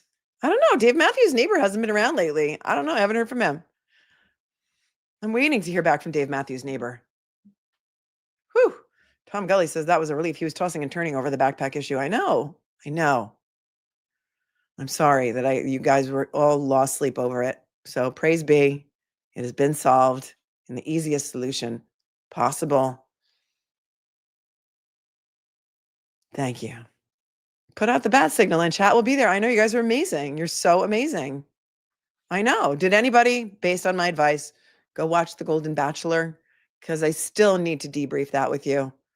The lady with the puppet, the lady with 100 hats, the yoga instructor. And all right, if you watched Golden Bachelor episode 1, just put a 1 in the chat so I can get an idea of how many people have watched it. It is a train wreck. You can't turn away. You can watch it on Hulu. It only comes out, I think, once a week, right? Is it only one a week? If you watched it, put a 1 in the chat. It was it's cringe. Oh, well, some of you did. Some of you watched it. I mean, it's kind of sad. Oh, Kelly says we're like your personal Swiss Army knife. I know you guys could solve any problem. Any problem. Next thing we got to do is get the body cam footage on IMARAH AAIYLAH BRYAN. Let's do that from Target. I know, can't deal with women fighting over a man, but this is different, Courtney. You know why? Because all these women are in their 60s and 70s. And they're very supportive of each other, usually, sometimes, mostly. Unlike the regular Bachelor, where they're like in their 20s. And what's kind of like funny about it is that the Bachelor, the guy who is the Golden Bachelor, his name is Mel Owens. He's like 67. He played for the LA Rams back in the day. And he also he's now a lawyer. And he was on a podcast about a year ago. And he said, I don't want to date anyone over 60. And he said, I only want women between 45 and 60. And I guess to get him back, the producers only chose women who are over 60 because there's no one over 60. There was one woman who was like 58 and she didn't even get a rose. It was crazy. It was crazy. Sean says, I still want to watch young people find love, not old people. I found it like kind of depressing. I was like, oh my God. My God. Thanks again, Kelly, for your 20. Nurse Not Lawyer says, I motion for a Golden Bachelor watch club with the chat and Nurse Kim and Jimmy, and then a weekly live stream to talk about it. I know. If you guys are interested in it, I would. And I was hoping that Jimmy would watch it. I haven't asked him if he would yet. Thank you about the lipstick. I just found out YouTube has this new thing where I can pin products to the stream. So like yesterday, when so many people were complaining that they couldn't hear the court feed when we switched over to NBC 10, and they said that I was really, really, really, really mean for saying whatever I said, which, was a joke because those of you who get it.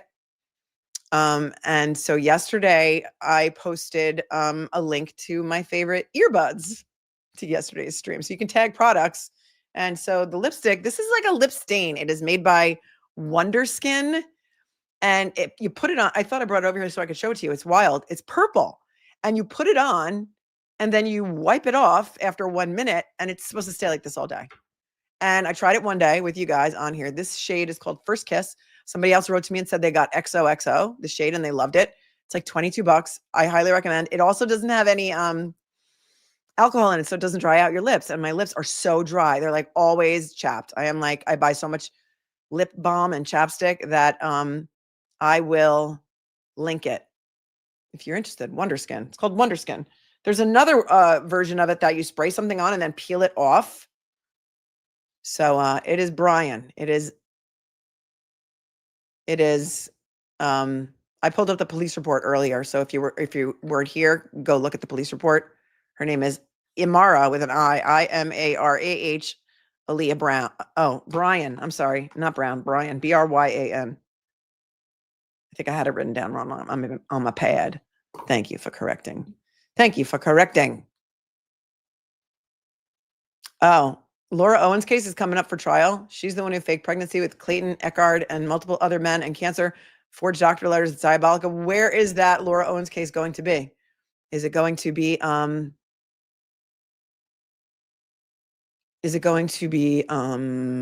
televised? Laura Owens?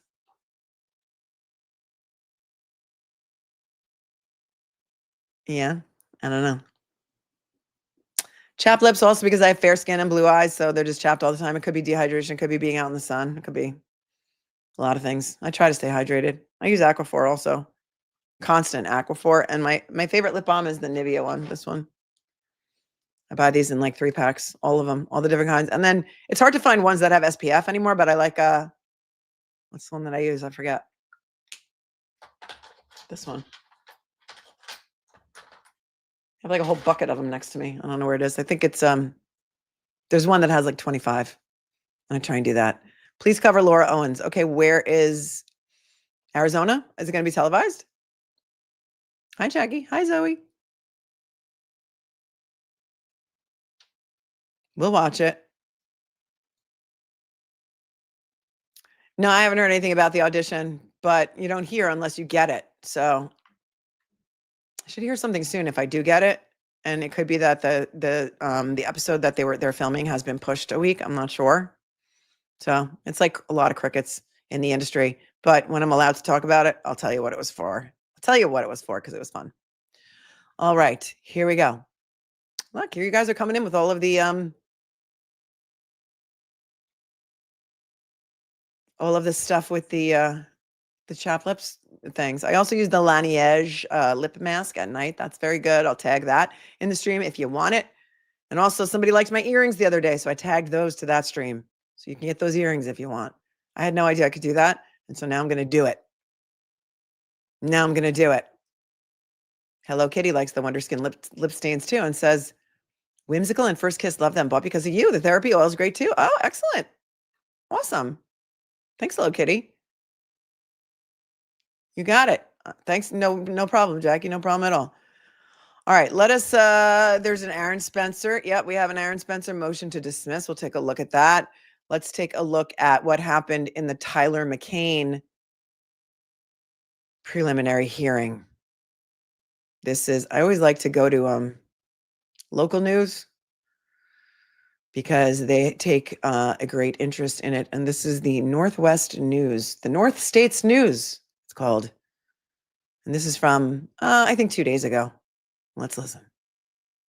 It's the preliminary hearing for TYLER MCCAIN in its 3rd week. He's accused of killing his wife, Nikki Saelee McCain, whose body has not been recovered. The hearing will determine if prosecutors have enough evidence to go to trial. The North States News' Max Tedford was in the courtroom, and he's outside the courthouse tonight with what's been happening today. Max. Well, Mike, it was what many hoped to be the final day of hearings, with the state presenting their last bits of evidence before visiting Judge Thomas Bender determined whether or not the prosecution has enough evidence to move forward to trial. Pray for the Saelee family, pray for the truth to come out, pray the person that's making the decision to be fair, and to hear the facts and the evidence of being brought out in court, and to go with that. and let the evidence speak for itself. Supporters of the Saelee family gathered to give their support and call for justice as day 8 of the preliminary hearings for the case against Tyler McCain resumed. Detective Kylee Holroyd returned to the stand, going over the Shasta County Sheriff's Office over year-long investigation into Nikki's disappearance. Much of it was So no cameras. God bless the court sketch artist. Courtroom sketch artist is a dying job because more and more courtrooms are allowing cameras in. So props up, props to the court reporter. Court sketch reporter. Here's a sketch. They investigated for a year. Here we go. Much of it was a repeat of testimony heard from others on the stand. From the meeting between McCain's lawyer, Michael Borges, and McCain and Nikki a month before her disappearance, to the days following Nikki's disappearance and the cell phone data around it, which showed her phone's last connection from the Olinda Road residence in the early hours of May 18th. She also shared details from when Tyler McCain attempted to deposit a check meant for both him and Nikki on May 29th at a Tri-County's bank. On his first visit, there was only a signature for him, but he later returned that day with Nikki's signature included. However, the prosecution pulled up comparisons from bank records showing her signature was forged on the May 29th check. Testimony then turned to a collection of burnt credit cards turned over to the SCSO in November, along with a burnt cell phone, all of which were discovered off Newcastle and Happy Valley Road, just under a mile from McCain's home. The cell phone was unrecoverable, but they were able to determine the cards belonged to Nikki. After a brief break, Holroyd returned to the stand to go over the forensic interviews performed with 3 of Nikki and Tyler's daughters, claiming all 3 shared details of abuse they witnessed, with the eldest calling Tyler McCain possessed, and that their mother would use the children as shields to stop Tyler from coming after her. One described a moment where they woke up in the middle of the night to the sound of fighting, coming onto a scene where they described Tyler throwing their sister to the ground and then beginning to beat and attack Nikki. In the courtroom, Tyler McCain remained silent through the entire. I'm going to read the article, which has a little bit more information about the children testifying, but it sounds like it was heartbreaking. They had 4 kids. She's never been found.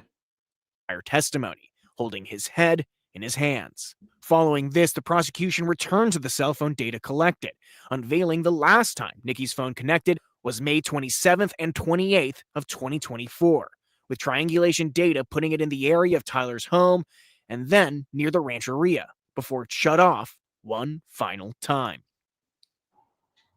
Now, after the final witness took the stand this afternoon, the judge ordered that there was enough evidence to move forward to trial. Tyler McCain will remain in custody, and his next day in court is October 7th. Live in Reading, I'm Max Tedford for the North States News. October 7th. That is like everything is coming up October 7th.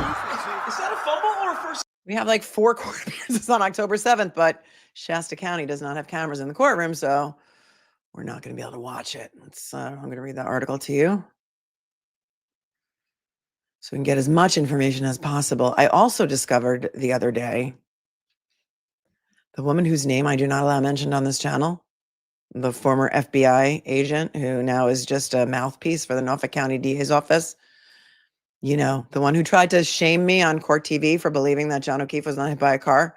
That one, Coffindoffer, interviewed Nikki McCain's sisters on her channel that nobody watches, like a year ago. It's crazy. All right. Here's the article. It is from the 23rd. That was Tuesday of this week. Redding, California. Tuesday was day 8 in the preliminary hearings for the case of Tyler McCain, who is accused of abusing and then murdering his wife in the spring of 2024. Her body has still not been recovered. I have a whole playlist on the Nikki McCain story, so if you're not familiar, you can go back and watch those older videos. Pray for the Saelee family, said one woman to a crowd in front of the Shasta County courthouse Tuesday morning. Pray for the truth to come out. Pray that the person that's making the decisions is fair. The decision is fair, and to hear the facts and the evidence are being brought out in court, and go with that. But let the evidence speak for itself. And she did have a lot of supporters outside the courthouse. Family of Nikki Saelee McCain and those who support them gathered in front of the courthouse Tuesday to show their support ahead of the final preliminary hearing. It's this photo taken at the Shasta County Superior Courthouse on September 23rd, 2025, courtesy of KRCR. Supporters of the Saelee family gathered to give their prayers and call for justice as the final day of the preliminary hearings resumed. About 24 gathered ahead of the hearing's start. Detective Kylee Holroyd returned to the stand to start the day and remained the entirety of it, going over the Shasta County's Sheriff's Office over a year-long investigation into Nikki's disappearance. Much of it was a repeat of testimony heard from others on the stand. This includes the meeting between McCain's lawyer, Michael Borges McCain, and Nikki a month before her disappearance. Nikki's family has claimed it was an attempt to get her to recant her accusations of DV. Then the topic of the days following Nikki's disappearance and the cell phone data around it followed. During the hearing, they dove into the data, which showed her phone's last connection was in the early hours of May 18th from the area near the Olinda Road residence. Detective Kylee Holroyd was on the stand all day, going over the over a year-long investigation done by the Shasta County Sheriff's Office into Nikki's disappearance. Sketch provided by Robert Exeter. Holroyd also shared details from when Tyler McCain attempted to deposit a check meant for both him and Nikki on May 29th at a Tri-Counties bank. On his first visit on the 29th, there was only a signature from him, which resulted in the bank rejecting it. Just hours later, he returned with Nikki's signature included. However, the prosecution pulled up comparisons from bank records showing her signature was forged on the May 29th check. Testimony then turned to a collection of burnt credit cards turned over to the Shasta County Sheriff's Office in November, along with a burnt cell phone, all of which was discovered by a local resident off Newcastle and Happy Valley Road, just under a mile from McCain's home. The cell phone was unrecoverable, but they were able to determine the cards belonged to Nikki. Remember, he set a car on fire on his property? There's the judge, I think. Yeah, Thomas Bender is the presiding judge. Early into the hearing, he denied media's request to film proceedings. However, detailed sketches from Robert Exeter allow some imagers to leave the courtroom. After a brief recess mid-morning, Holroyd returned to the stand to go over the forensic interviews performed with 3 of Nikki and Tyler's daughters. She claimed all 3 shared details of abuse they witnessed.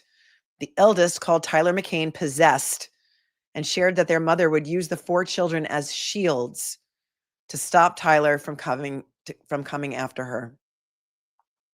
One described a moment where they woke up in the middle of the night to the sound of fighting, coming onto a scene where they described Tyler throwing their sister to the ground and then beginning to beat and attack Nikki in front of the children. As these and other counts of abuse were relayed to the court, in the courtroom, Tyler McCain remained silent as he had through the entire testimony on Tuesday, mostly keeping his head down, holding it in his hands. Everyone smash the like button. Thanks, Thunder Horse, for the reminder. A large portion of the evidence Detective Holroyd reviewed with the prosecution was the cell phone data investigators collected throughout the case, including location data for Nikki's phone in the days following her disappearance. Sketch provided by Robert Exeter. Following the forensic interviews, the prosecution returned to the cell phone data collected, unveiling the last time Nikki's phone connected to cell service was May 27th and 28th of 2024, almost 2 weeks after she initially disappeared. Holroyd explained triangulation data put the phone in the area of Tyler's home at first, and then in the early hours of the 28th, it was pinged again near Redding Rancheria property where Tyler McCain's mother and grandmother live, before it shut off one final time. This marked the end of Tyler McCain's preliminary hearing. After 3 weeks of various people taking the stand and presenting evidence, visiting Judge Thomas Bender has made the decision to move forward with the trial. Therefore, Tyler McCain is set to appear in court on October 7th at 8:30 a.m. for his arraignment. Will there be justice for Nikki Saelee McCain? I sure hope so.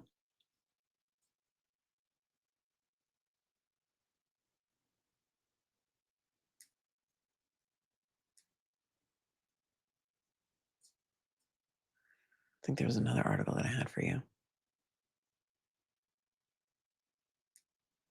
Yeah, I mean, it was 8 days of preliminary hearing.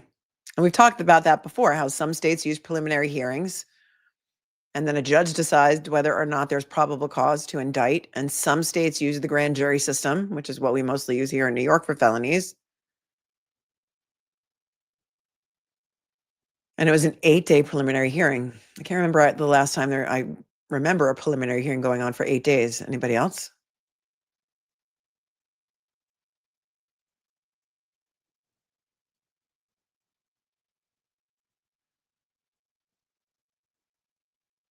On Thursday, so this was a week ago. Today's Friday. So last week, Thursday, the sister of Tyler McCain's friend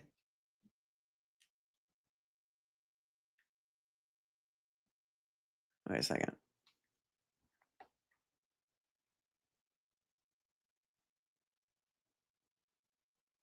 Took the stand. Her name is Felicia Nelson. Her brother, Albert Nelson, had testified the day before. Felicia was asked in court if her brother had told her that Tyler confessed to killing Nikki to him, and she said yes. She added that her brother had come into her trailer on McCain's property. Someone in shock and said, Tyler told him he had killed Nikki. Oh, we've got confessions too, and cell phone data.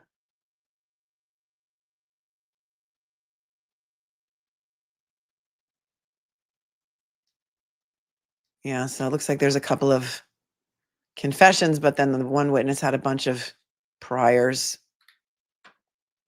And guess what kind of car he drove? A Chevy Avalanche, just like Rex Heuermann. Or maybe that was her car. That was her car. She drove a Chevy Avalanche. It was left on Highway 36 near the Shasta County County line. It was found several days after Nikki went missing. And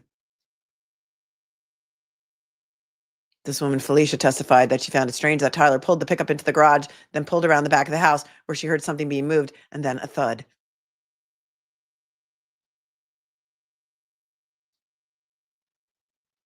Then they showed a Ring doorbell video from 2022 where Nikki was staying with her sister, Chloe, and the video shows Tyler pounding on the door, threatening to kill Nikki and everyone else in the house. Well, praise be, there's probable cause. Tyler McCain will stand trial for the murder of Nikki Saelee McCain, and also I think they brought back the DV charges against him, and they're going to try him on those as well. No, there's never in the history of all thuds been a good thud. This is true. Stephanie says from Canada, hi, Melanie, can you bring some attention to Universal Ostrich Farms in BC, Canada? Hundreds of healthy ostriches are being set to be slaughtered by the Canadian government. Hashtag save the ostriches. I don't know anything about that. But your super chat maybe will bring some attention to that. My Canadian friends, there's a lot of Canadian friends in the chat. Do you guys know anything about this? They're going to slaughter hundreds of healthy ostriches. Thank you, Stephanie, for your super chat. You're the one who brought attention to it. Otter Space says Orange County Sheriff's Office may not release any body cam video, saying her mental status needs to be protected. Oh, you're talking about IMARAH. Well, they didn't even seem to recognize her mental status, right?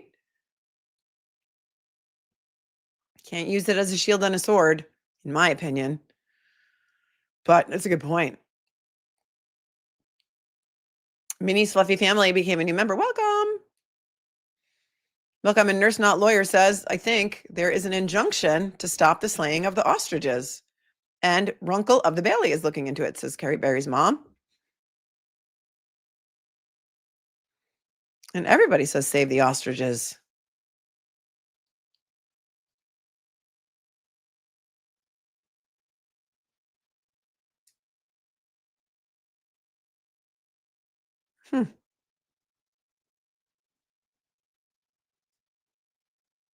A lot of people have heard about this. Loud Mouse has heard about it. L. Lambert says, yes, save the ostriches. Melissa says, the government thinks they are spreading bird flu, but they are healthy. Because Lovely Flight says the ostriches developed immunity. Hmm.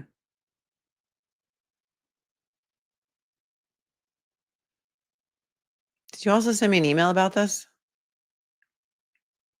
Hold on.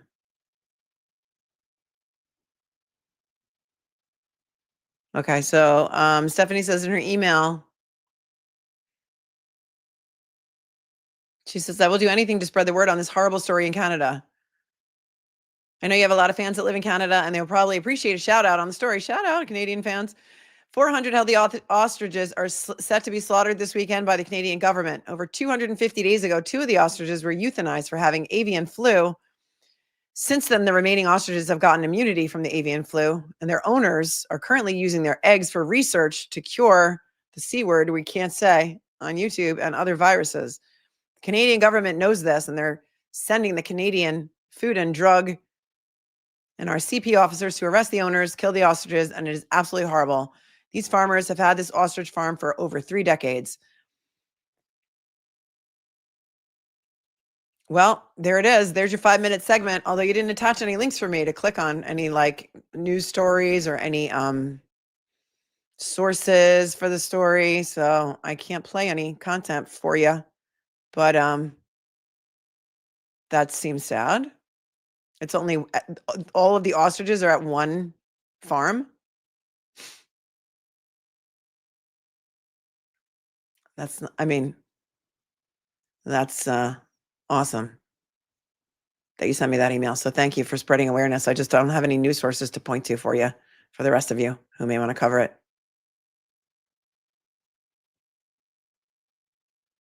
Or who may want to look into it, I should say. Did the ostriches have a good lawyer? I don't know. I think it's an ostrich farm, and I think it's I think all the ostriches are at one farm, right? And they're going to arrest the farmers? That's crazy. That's crazy. Al Dente says that ostriches, these birds are prehistoric and have survived lots of viruses. Okay, that's good. Thank you, Nurse Not Lawyer. Viva Fry is doing the deep dive and coverage. Okay. It's been stayed. Okay. David Reese says the execution of the ostriches has been stayed by the Canadian Supreme Court. Yay! Yay! So that's good news, Stephanie, right? Apparently it's been stayed by the Canadian Supreme Court, says David Reese. And David Reese knows a lot of stuff. And if he doesn't know it, he'll Google it. And he's got lots of sources. So I do believe him. The recovery addicts are here. Hey! Hey, guys. Welcome. Welcome. We just covered Tyler McCain. Yeah, I saw Carol Erskine. The judge was on The Young Jerks last night. I did not watch it, so I can't comment on it because I barely have time to do my own shows. And then sometimes I do get to watch other creator stuff, but I did not see that. Somebody said also, can you comment on what happened with the trial that Recovery Addict was covering yesterday? And I didn't watch that either, so I just can't help you. I'm sorry.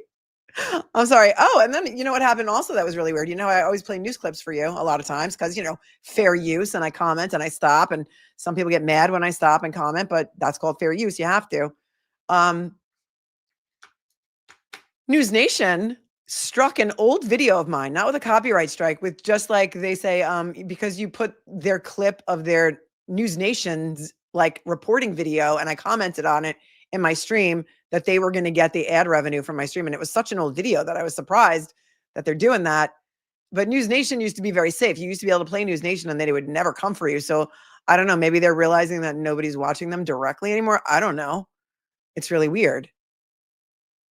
It's really weird. There are some stations like KTLA will always, it's not a copyright strike, but they'll try and, you know, swipe the ad revenue from you.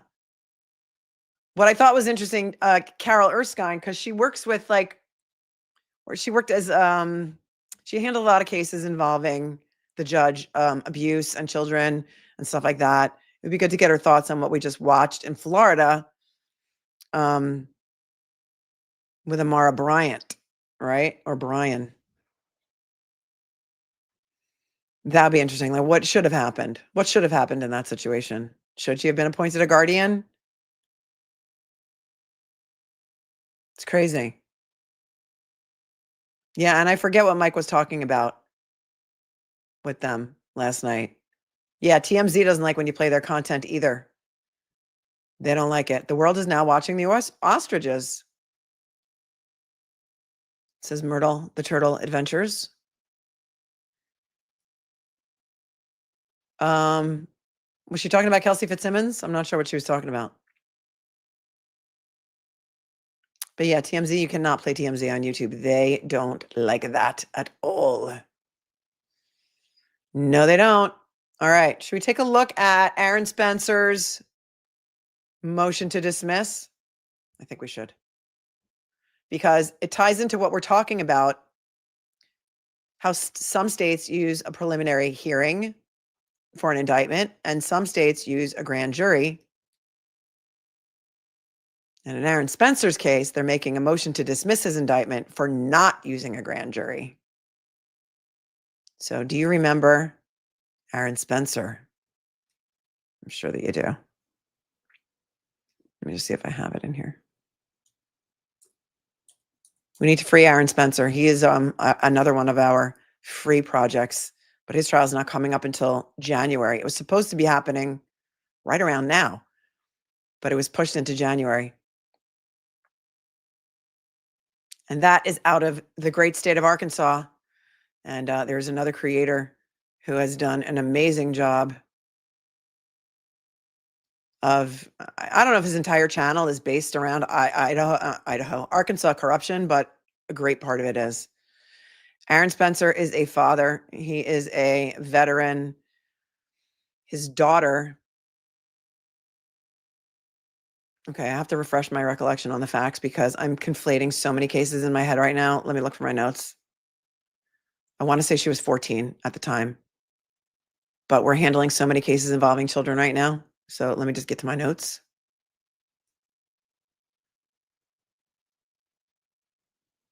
So I can get the dates and times and everything else right.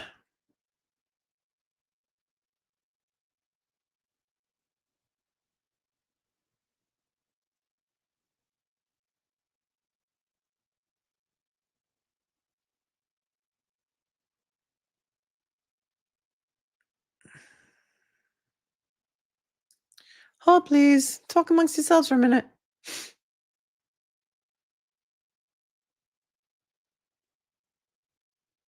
All right. Aaron Spencer is a 36-year-old father, veteran from Arkansas. These are not the right notes.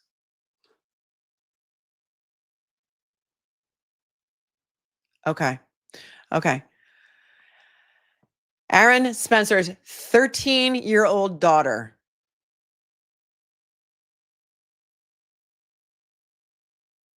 was groomed and graped by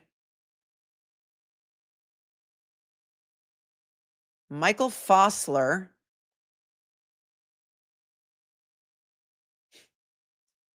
a much older man, which is in my other notes. How old was Michael Fossler? Michael Fossler had been a chief of police in Indiana. Some reason he moved to Arkansas. I want to say he was like in his late 60s, but right now I can't find my proper notes. Aaron Spencer's daughter, who was 13 years old, was groomed, essayed, and graped by a man named Michael Fossler, who lived in the neighborhood. He was in his late 60s, right? In June of 2024.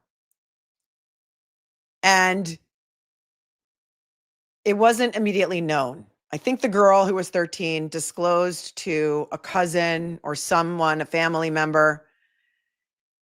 And then Michael Fossler was finally arrested in July of 2024 on 43 felony charges, 43 charges for what he did to this girl and for other things that were found on his phone. And I have a playlist on this case as well. July 11th of 2024, Michael Fossler, remember he was the chief of police somewhere in Indiana. I want to say Hamlet, Indiana rings a bell. People have been doing a deep dive into this guy. He was arrested and released on $50,000 bond. Was he Kansas chief of police? I thought it was Indiana. Hamlet, Indiana, right? Okay. You guys can refresh my recollection because we're very collaborative here. They found more than emojis on that phone for sure. He's released on $50,000 bail. And he just is free to roam about the community. His trial was set for December 4th of 2024. And Aaron Spencer's daughter was the only witness against Michael Fossler.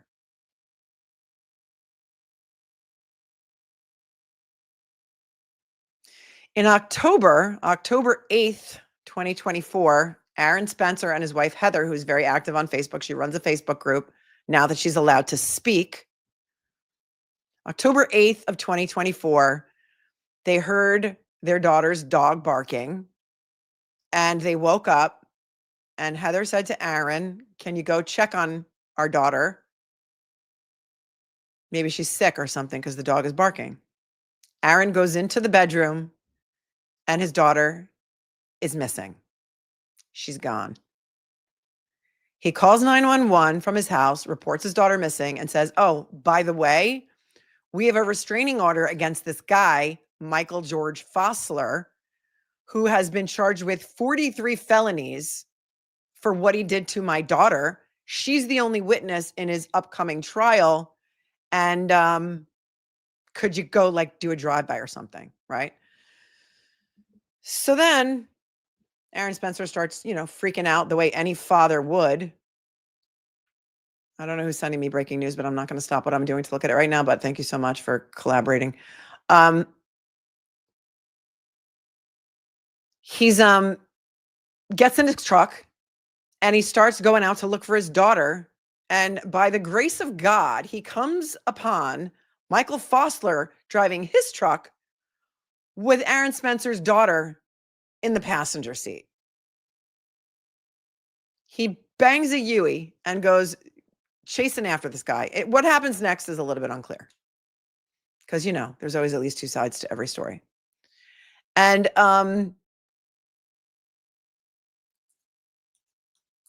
he, I guess, chases this truck that his daughter is in because, she's been kidnapped and all. And somehow he's allowed to, he's able to like push Fossler's truck off the road.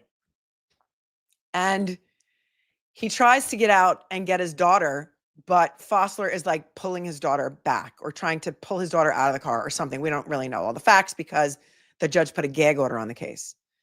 And what had happened was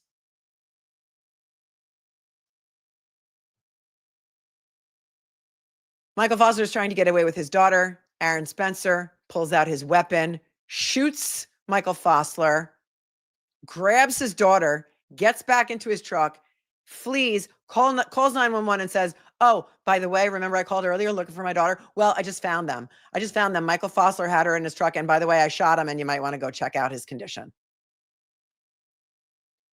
Michael Fossler dies and Aaron Spencer is charged with felonies.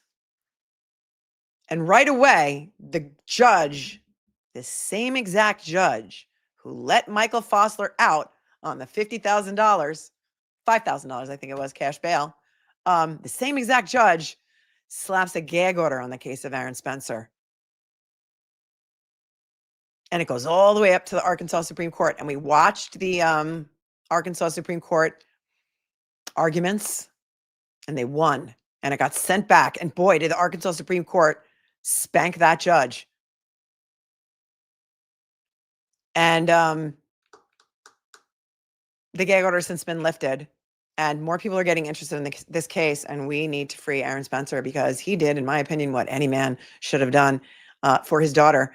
And the guy was in the commission of another felony, kidnapping. And in my opinion, that girl never would have made it home alive that night, in my opinion.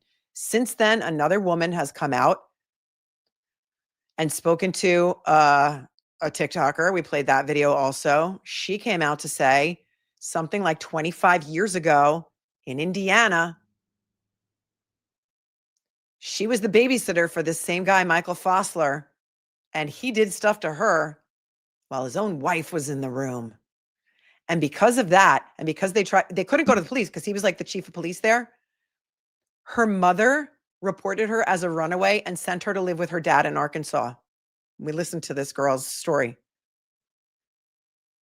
And when Michael Fossler was shot and killed by Aaron Spencer, this girl, or this woman, she's now a woman,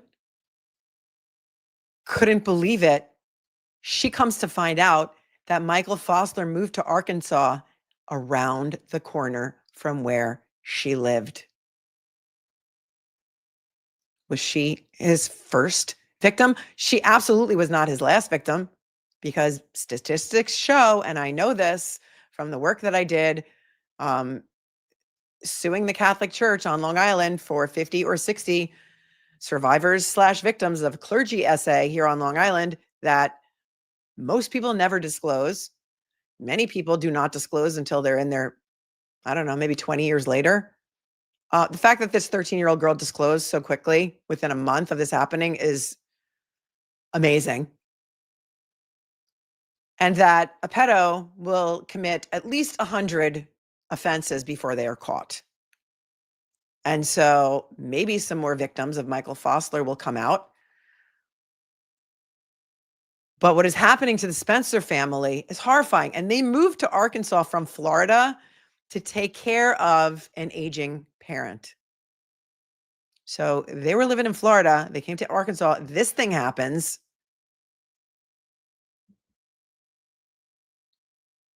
And now Aaron Spencer, who doesn't qualify for a public defender, has had to incur all kinds of legal expenses. He's going to have to go through a trial, when this guy Fossler never should have been let back on the street, in my opinion.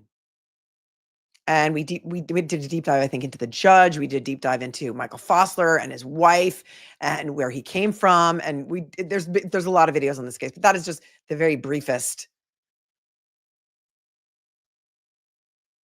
of summaries that I can give you. And there's a GoFundMe, and all of you guys were so generous. I just want to see if there's anything more recent on the Aaron Spencer Facebook page. So hang on. I don't really do Facebook, but every now and then I'll look at, like, it's called Justice for Aaron Spencer. Oh, and I think it's private now. It used to be public. So I'm not sure if this is even the right one. Hold on.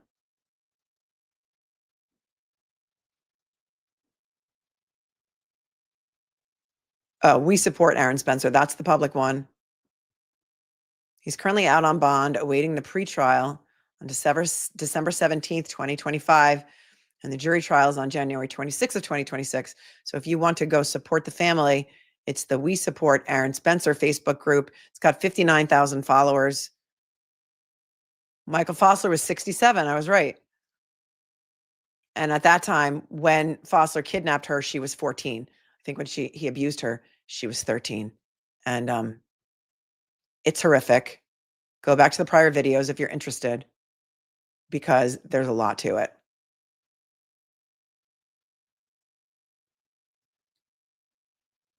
All right, let's take a look at the most recent filing, which was, I don't remember how long ago, but I haven't had a chance to go over it yet.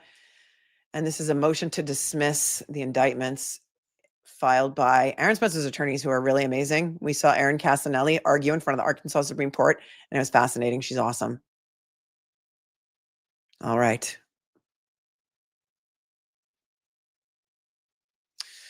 This is the Aaron Spencer motion to dismiss. I just want to, does anybody know if there's been a response? Because somebody just sent me an email on this. Hang tight for 1 second. Arkansas is pretty easy to get records to. It varies state by state. So some states I can get court documents in, some I can't.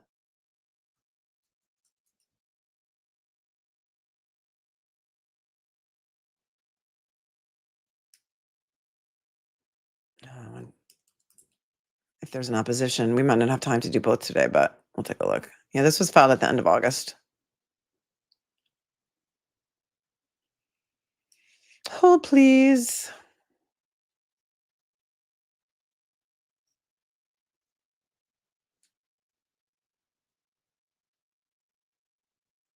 Doesn't even look like there's an opposition yet.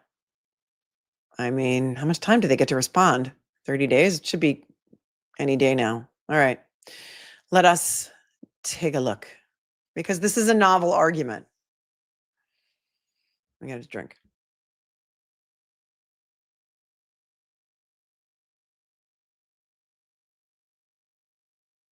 Okay. Motion to dismiss felony information on Fifth Amendment grounds.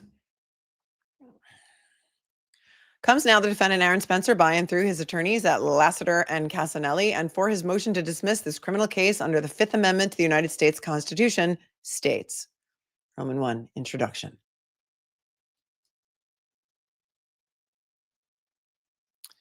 The court should dismiss this felony information because it violates the grand jury requirement of the Fifth Amendment to the U.S. Constitution, and stare decisis is not a license for the state to pursue such an unconstitutional course of conduct. Following the Supreme Court's incorporation of the Sixth Amendment jury unanimity requirement in Ramos versus Louisiana, a 2020 case of the U.S. Supreme Court, nearly every core criminal procedural protection in the Bill of Rights has been incorporated to the states through the Due Process Clause of the 14th Amendment. The court's incorporation doctrine under the 14th Amendment ensures that the minimum content of due process is not subject to erosion by state legislatures. The last unincorporated criminal procedural right is the Fifth Amendment's grand jury clause. Whether to require states to comply strictly with the grand jury clause was last considered in Hurtado v. California, an 1884 case. That precedent, if read today in light of recent decisions and historical precedent, cannot justify a process that strips criminal defendants of a foundational and procedural protection. Accordingly, Spencer respectfully requests dismissal of the felony information in this case. Roman 2, argument. Requiring a grand jury for felony charges is deeply rooted in history and tradition because it protects the fundamental principles of liberty and justice. The grand jury clause of the Fifth Amendment to the Constitution provides, no person shall be held to answer for a capital or otherwise infamous crime unless on a presentment or indictment of a grand jury. That is the U.S. Constitution. Like the U.S. Constitution, the Arkansas Constitution contains a grand jury requirement, and so did the 1868 version of the same document. The purpose of the grand jury requirement is to limit a defendant's jeopardy to offenses charged by a group of his fellow citizens acting independently of either prosecuting attorney or judge. Citing U.S. v. McCordy, which is a 2009 case. The history of the grand jury dates back more than 1,000 years, from the constitutions of Clarendon and the Assize of Clarendon to the 14th century Edwardian advance in criminal procedural design. In the 17th century, the case of Stephen College and the Earl of Shaftesbury saw the grand jury emerge as a valued protection of individual liberty against encroachment by the crown through politically motivated criminal prosecution. The Supreme Court acknowledged the venerable history of the grand jury requirement, including its presence in Clause 39 of the Magna Carta. Oh my God, the Magna Carta. We're going back to the Magna Carta.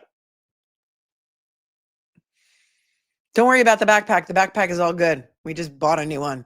We're not doing it, cornbread, but thank you. You guys are amazing.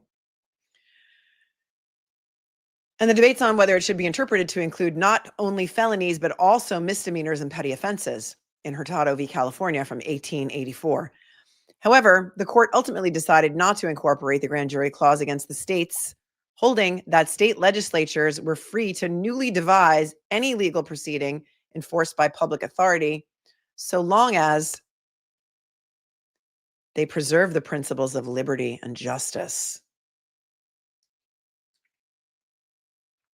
Although Hurtado established that the grand jury requirement was not incorporated against the states, the decision did not excuse states from ensuring that their criminal procedures offered at least some form of due process, and it did not require Arkansas or other states to strike the grand jury requirement from their constitutions. Therefore, in Arkansas and other similar states, the grand jury requirement remained. However, in 1936, Arkansas amended its constitution to provide that all offenses heretofore required to be prosecuted by indictment may be prosecuted either by indictment by a grand jury or information filed by the prosecuting attorney. Oh, wow. So they don't even have to have a preliminary hearing. It's just the prosecuting attorney writing out a piece of paper saying, yeah, we're charging him, and here's why. The following year, based solely on the court's decision in Hurtado, the Arkansas Supreme Court found that Amendment 21 was constitutional within the meaning of the 5th and 14th Amendments to the U.S. Constitution, ushering in an era of felony charges being filed by a lone prosecuting attorney. That's in 1937. The state's practice of allowing individual prosecuting attorneys to charge individuals with serious criminal offenses directly controverts the Fifth Amendment to the U.S. Constitution. It also creates the risk of executive overreach, which has no roots in the history or tradition of this country or the state of Arkansas. To protect the Fifth Amendment rights of Arkansans, this court should dismiss the felony indictment in this case. B. Although Hurtado did not incorporate the grand jury clause, the rationale of Hurtado has been superseded by subsequent incorporation decisions. The right to grand jury indictment is the sole unincorporated outlier among the due process protections contained in the Bill of Rights because the court's decision in Hurtado, which predated the era of selective incorporation. Although Hurtado treated incorporation as a matter of procedural due process, the court now applies a substantive due process analysis for incorporating the Bill of Rights. Although Hurtado is critically important to the 28 states, including Arkansas, that allow a defendant to be prosecuted for a felony without a grand jury indictment, Hurtado could be called into question in light of the court's decision in Ramos. And that was Judge Alito who dissented on that. When did we say Ramos was? 2009? The court's rationale in Ramos reflected the court's rationale in Timms v. Indiana, in which the court explained that a protection enumerated in the Bill of Rights is incorporated against the states if it is fundamental to our scheme of ordered liberty or deeply rooted in this nation's history and tradition. This is a 2019 case, Timms v. Indiana. A close reading of Hurtado shows that the court did not deny the fundamental character of the grand jury right. Instead, the court acknowledged the grand jury's deep roots in both U.S. history and tradition and the English history and tradition that preceded the foundation of this country. The court recognized that the grand jury requirement was a safeguard to the fundamental principles of liberty and justice. What it rejected was not the idea that individuals had a fundamental right to be free from deprivations of liberty, exceeding the limitations established in the Bill of Rights, but the idea that the Due Process Clause of the 14th Amendment required identical procedural mechanisms in state and federal prosecutions to preserve the fundamental principles of liberty and justice.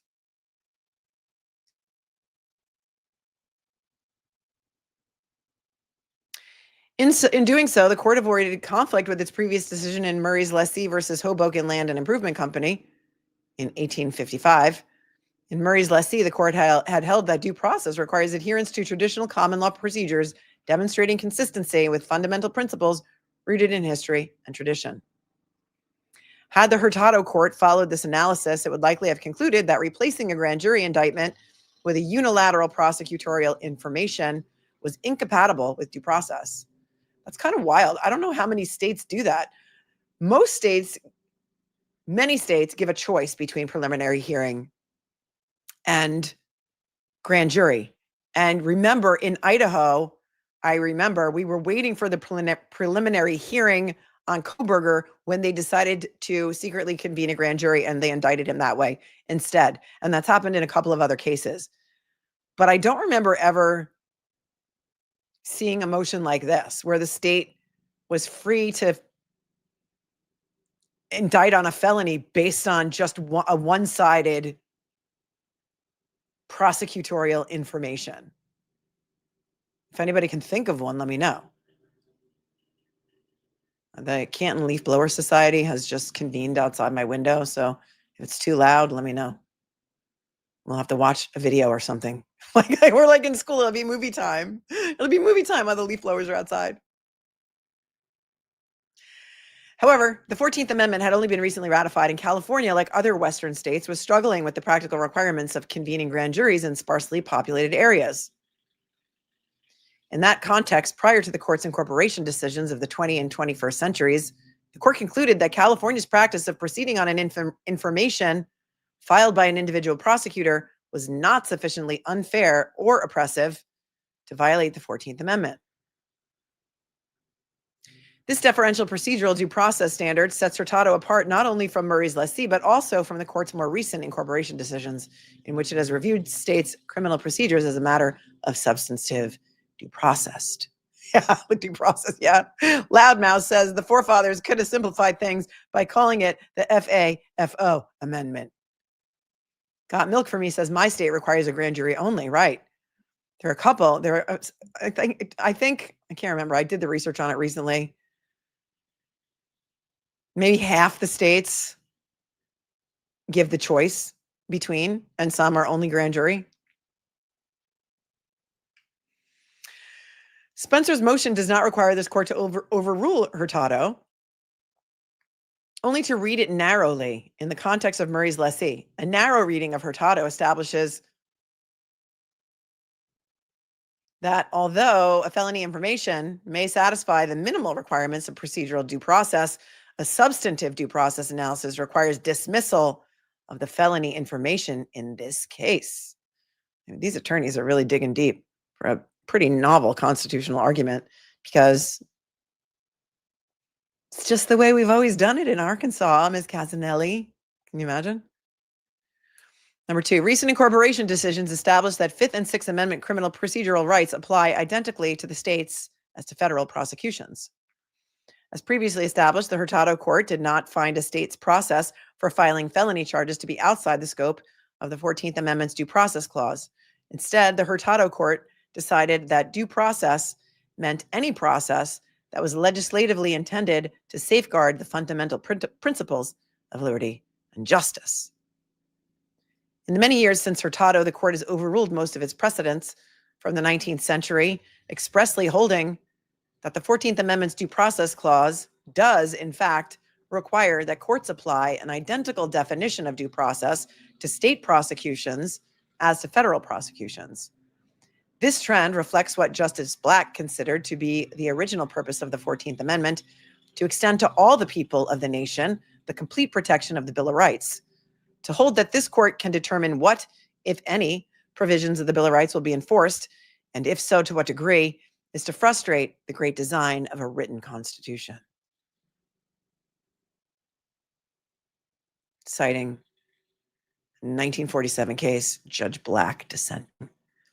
In 2010, the Supreme Court of the U.S. published the following list of its decisions, fully incorporating provisions of the Bill of Rights against the states. And so I will just leave that there in case you want to screenshot it, because I don't want to read all that. And here it goes on for another page. In 2020, the court added the Sixth Amendment's implied requirement of jury unanimity to its list of provisions from the Bill of Rights that apply identically to the states. In Ramos versus Louisiana, that's a 2020 case.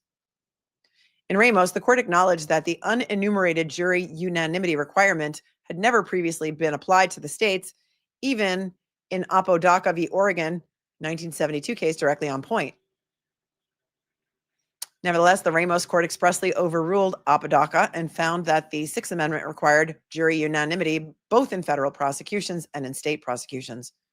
It did so despite the thousands of cases in which state courts had relied on Apodaca, and despite the potentially crushing burden on the courts and criminal justice systems that fully incorporating the jury unanimity requirement might impose on states. Are anybody's eyes glazing over yet? Sometimes these very constitutional arguments can seem a little bit boring, but it is a novel argument. The Ramos Court explained that once a right has been incorporated against the states by the 14th Amendment, that right cannot be interpreted to mean two different things depending on whether it's being invoked against the federal or a state government. Thus, Ramos should be read as implicitly superseding Hurtado by prohibiting states from obtaining felony criminal convictions by procedures that, although they may be arguably consistent with the principles of liberty and justice, are not identical to the federal government's criminal procedures. Yeah, and if you get a crooked DA, or a corrupt one, they could be indicting people that they don't like for whatever reasons they want because there's no grand jury involved. We've seen that in Aidan Carney's case. Well, I'm not going to say that they're corrupt or in the mega motion for Aidan Carney's case, we've seen how the grand jury process may have been sort of twisted, and Mello and Tully may have presented some information to the grand jury or, quote, evidence to the grand jury that was proctored, doctored, sullied, tullied, whatever you want to call it. And because there's no judge involved in that process, if you have an unethical prosecutor, they can oftentimes get away with stuff that they would not be able to get away with in open court in front of a grand jury, and presenting a grand jury with evidence that should not be in front of a grand jury, or evidence that is painted in a prejudicial light, or videos that in a file called intent, that all the names of the videos have been changed to make it look like the person intended to intimidate a witness. Yeah, that's not supposed to happen. 4 years after Ramos, the court explained the crucial importance of jury trial rights, both enumerated and unenumerated, of the Fifth and Sixth Amendments. Thus, the Sixth Amendment promises that in all criminal prosecutions, the accused has the right to a speedy and public trial by an impartial jury. Inherent in that guarantee is an assurance that any guilty verdict will issue only from a unanimous jury. The Fifth Amendment further promises that the government may not deprive individuals of their liberty without due process of law. It safeguards for criminal defendants well-established common law protections, including the ancient rule that the government must prove to a jury every one of its charges beyond a reasonable doubt. Together, these amendments place the jury at the heart of our criminal justice system and ensure a judge's power to punish is derived wholly from and remains always controlled by the jury and its verdict. And you see how sacrosanct the jury process is supposed to be, because you see what's going on in federal court with Jessica Leslie, and we read about that earlier in the stream. She is the woman who allegedly, I think she's admitting to it, was on a federal grand jury, or she was on a grand jury. I guess it was a state grand jury in Massachusetts, told a friend, someone she thought was a former friend, about the witnesses and some of the stuff that was going on in the grand jury. Her former friend tweeted about it, and now Jessica Leslie is being prosecuted, and she's going to be sentenced next week for violating her oath as a grand juror by disseminating some of that information that was supposed to be secret. Be interesting to see what, if any, sentence she is given. Although the court's justices have offered somewhat different explanations for the court's recent incorporation decisions, their message is clear. States must comply with the jury requirements contemplated by the framers, or their actions will be found unconstitutional upon review by the Supreme Court of the United States. Justice Alito, writing for the plurality in McDonald, argued the well-settled principle that fundamental rights guaranteed in the Bill of Rights are incorporated against the states by the 14th Amendment's Due Process Clause. Justice Thomas concurred with Alito's plurality, but he opined that complete incorporation was necessitated by the plain language of the 14th Amendment's Privileges or Immunities Clause rather than the Due Process Clause. Thomas repeated this argument in his Ramos concurrence 10 years later. Regardless of which clause the court prefers, both analyses point toward finding that the 14th Amendment requires Arkansas to strictly comply with the 5th Amendment's grand jury clause. Yeah, I don't know. People are saying there's pop-ups over the chat portion of the screen. Is that on your phone, or is that on your laptop or on your TV? I think that only happens if you don't have YouTube Premium. Listen, if you're a YouTube watcher and it's the only thing you watch, it's cheaper than Netflix. It's cheaper than any streaming service. and it is highly worth it. Highly worth it. I think it's like $15 a month. I got it a long time ago. I never looked back. I never get commercials. It's the greatest thing because they're really pushing commercials. I heard, and they're like frequent. It's been happening for a week. Yeah, but do you have YouTube Premium? Yeah, if you don't have Premium, I know they're wilding out. YouTube is wilding out because they are the most popular streaming service and they know it. Misbehaving in Florida says the family plan is $22.99 for 5 users. Yeah, highly recommend. I don't get a piece of it, so I don't really care. But I know how annoying it can be. I know how annoying pop-ups are. Listen, you guys had to point me out to the reader mode browser extension so that I wasn't going crazy with Turtleboy's pop-ups on his website. It is really worth it. All right, here we go. Yeah, they're adding ads whether I add them or not. Yeah, I do my live streams without ads. So if you're getting ads, let me know. Oh, and if you have Verizon Wireless, you get $10. You get it for $10 a month.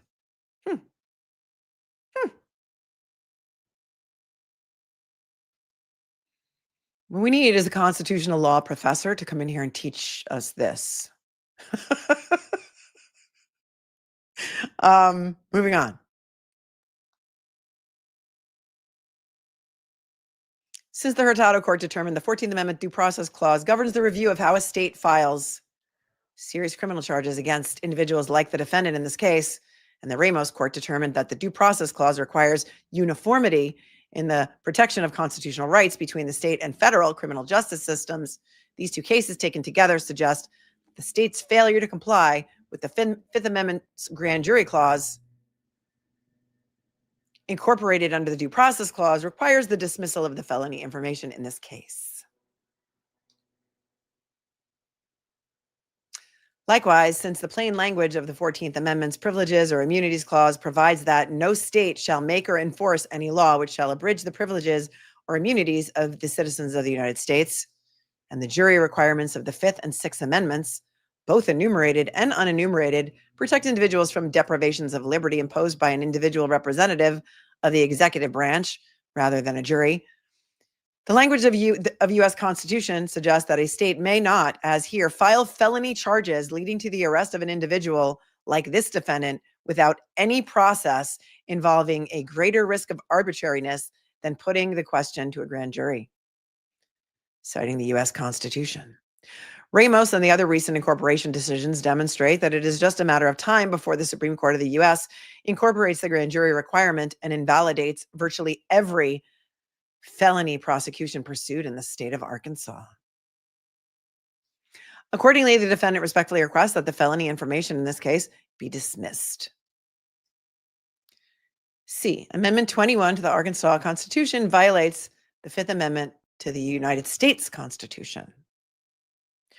Jury trial rights exist to prevent oppression by the government and to provide a defense against arbitrary law enforcement, citing Duncan v. Louisiana, 1968.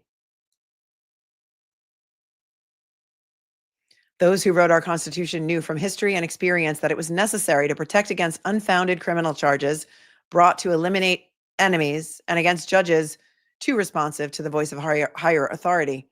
Providing an accused with the right to be tried by a jury of his peers gave him an inestimable safeguard against the corrupt or overzealous prosecutor and against the compliant, biased, or eccentric judge.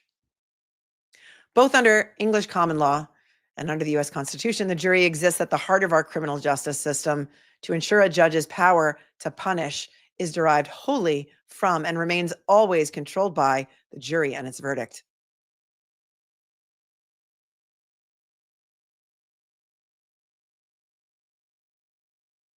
Sandy says, no grand jury. Had they had one in Lonoke County, Arkansas, they would never have indicted him. Sandy, are you local?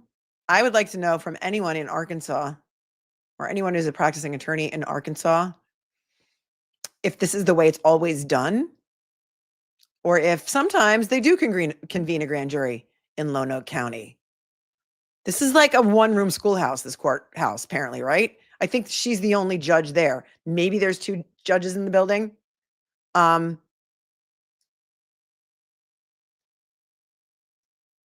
But the judge, she also sealed up all of Michael Fossler's like charges. Like the way that Michael Fossler was indicted, we have no idea. We don't know what happened. Everything is sealed up. You can't get to it. Sandy says, yes.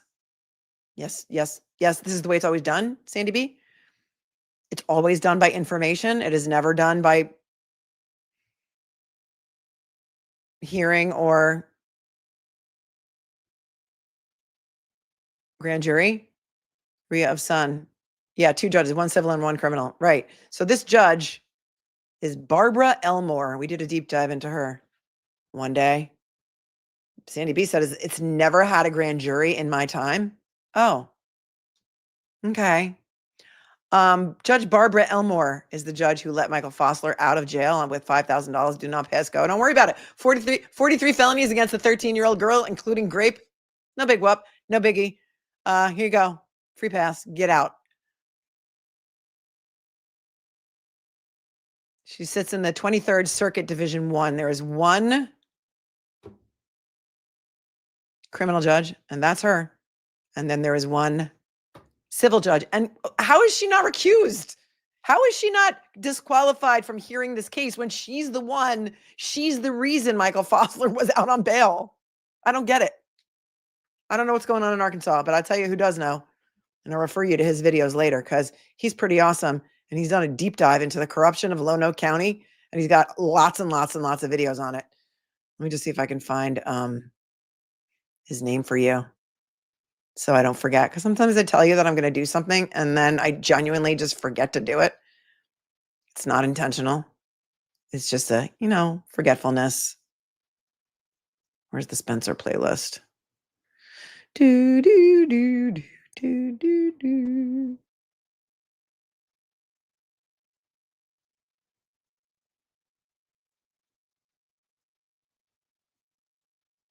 Okay, this will be the 5th video on the Spencer playlist.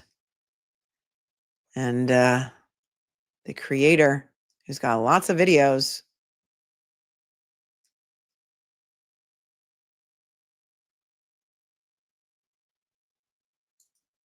you guys are probably saying it in the chat and I'm not watching the chat.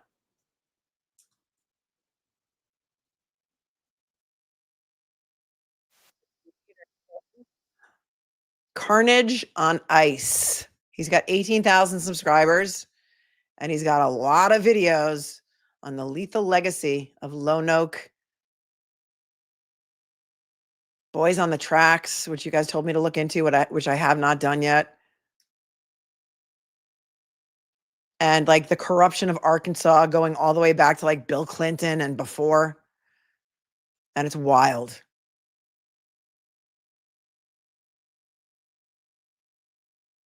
So check out his channel. I'll link it below for you if you can't remember. Carnage on Ice. Thank you, Christy, a painter's daughter, for typing it in there so I don't have to. Yeah, he really does some deep dives. He's got receipts and he's got maps and he's got really good graphics. Okay. Sounds like hockey. Yeah, it does.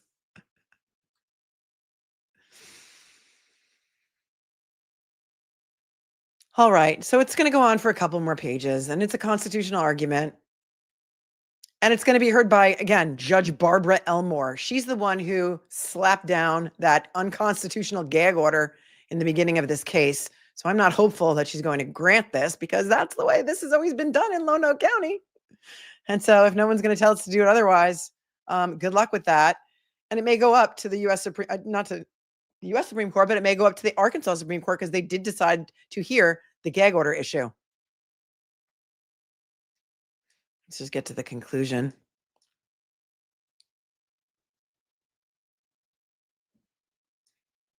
Because they do make some good constitutional arguments here, but I just don't know that Barbara Elmore, the judge, has, the wherewithal to grant it.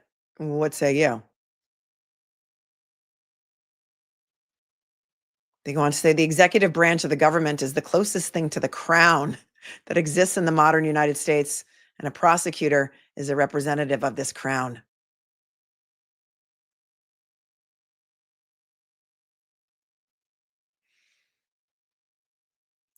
They go through some precedent and they say that Arkansas has precedent to make this change. However,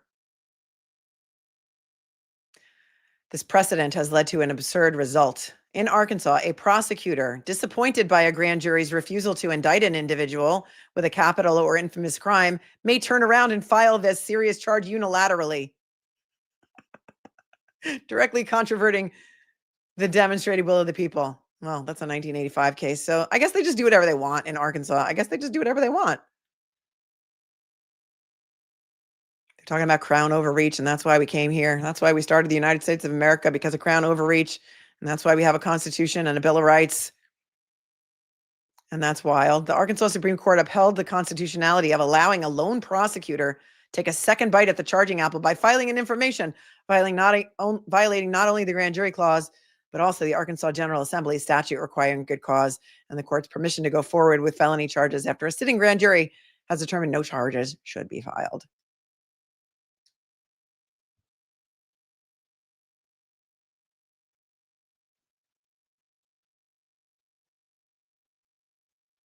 This unintended loophole creates a manifestly unjust legal landscape wherein a person may be charged with a capital crime or other serious felony by an individual member of the executive branch who has already been told by multiple authorities, including 2 constitutions, the Arkansas General Assembly, and a jury with knowledge of the facts of the specific case, that the person should be allowed to go free.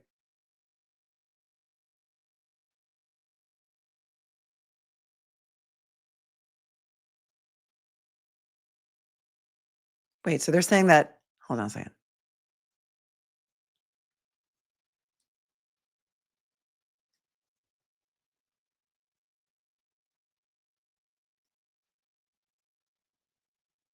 Okay. It's manifestly unjust and et cetera, et cetera. Conclusion. An individual's Fifth Amendment right to be free from serious criminal charges, except those charged by the indictment of a grand jury, shields not only this defendant, but all of us from exactly the sort of deprivations of liberty without due process that the framers sought to prevent. Rather than continuing down the path of affirming a prosecutor's purported power, even when it contravenes the express will of a grand jury, to unilaterally charge people with capital crimes and other serious felonies, this court should look to the language and intent of both relevant constitutions with due consideration to the development of constitutional law in this area since 1884. And it should find that the felony information in this case violates the Fifth Amendment's grand jury clause as incorporated by the 14th Amendment. Wherefore, defendant Aaron Spencer respectfully requests the court dismiss the felony information in this case for violating the Fifth Amendment's grand jury clause. XOXO. Lassiter and Casanelli by Michael Kiel-Kaiser. It's a very well-written, very well-reasoned motion. I'm not hopeful that this judge, Barbara Elmore, will grant it. I'll be interested to see the opposition from the state of Arkansas. And I also check something in the docket.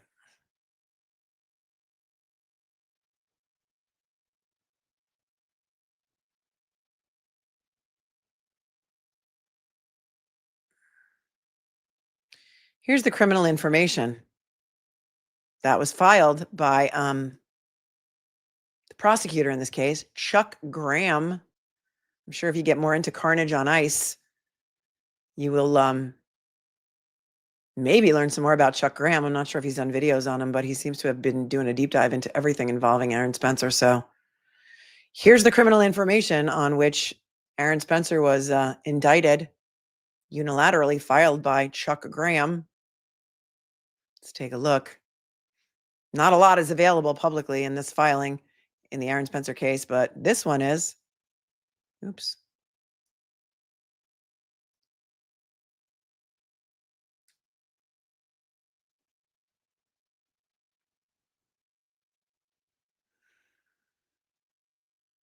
State of Arkansas versus Aaron David Spencer. Information. I, Chuck Graham, prosecuting attorney within and for the 23rd Judicial District of the state of Arkansas, which consists of Lonoke County, in the name of and by the authority of the state of Arkansas, on information, accuse the defendant with the crimes of murder 2, a Class A felony in violation of Arkansas Statute 510-103, and felony with a firearm in violation of Arkansas Statute 16 90-102, committed as follows.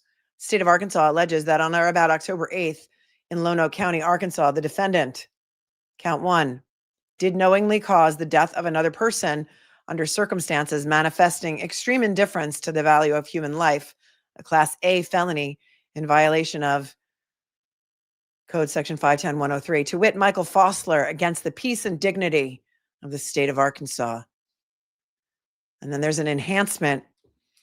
Any person convicted of any offense that is classified by the laws of this state as a felony who employed any firearm of any character as a means of committing or escaping from the felony in the discretion of the sentencing court may be subjected to an additional period of confinement in the state penitentiary for a period not to exceed 15 years in violation. So there's an enhancement for a firearm, and he's charged with murder in the second degree, not manslaughter, not justifiable. Is it justifiable homicide? Yeah, in my opinion, it is. Would a jury nullify? Maybe. I don't know a lot about Lonoke County. I don't know what the people there will think about this. And then there is Chuck Graham's signature, XOXO, Chuck Graham. So an extra 15 years on top of the murder 2 charge. Yeah, it is wrong that the same judge is sitting on this case. Have they made a motion to accuse? I don't know. Let me check. He's in the process of actively kidnapping this man's daughter. And they're charging him with murder too. Does anybody, what's the maximum? Does anybody know? Because I forget and I don't want to look it up again.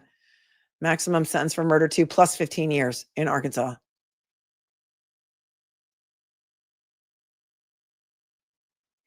And that criminal information was filed 11/27/2024.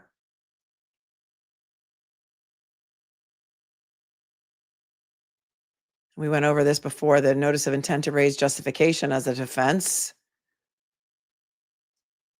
Then there was a motion for a gag order made immediately on December 4th of 2024. And I don't think the defense even had a chance to respond to it, and the judge granted it, like rubber stamped it.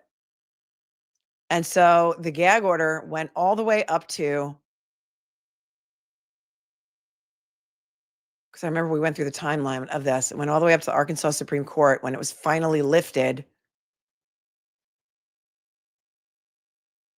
Oh, and then what happened when Aaron Spencer was arrested? He got into the police car and there was like drug paraphernalia on the seat. And he jumped out of the cruiser and he said, yeah, what is that? That's not mine. And then people came out and said, yeah, that happened to me too. Right?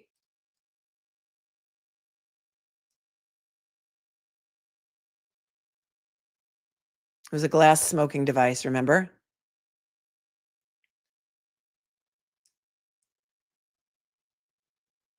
And then the gag order was not vacated until June 20th of 2025.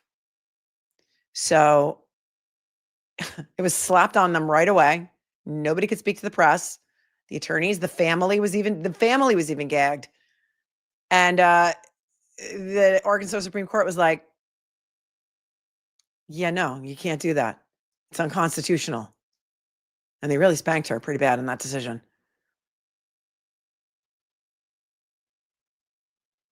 And so it was not vacated until end of June 2025. That's when we were able to start talking about it.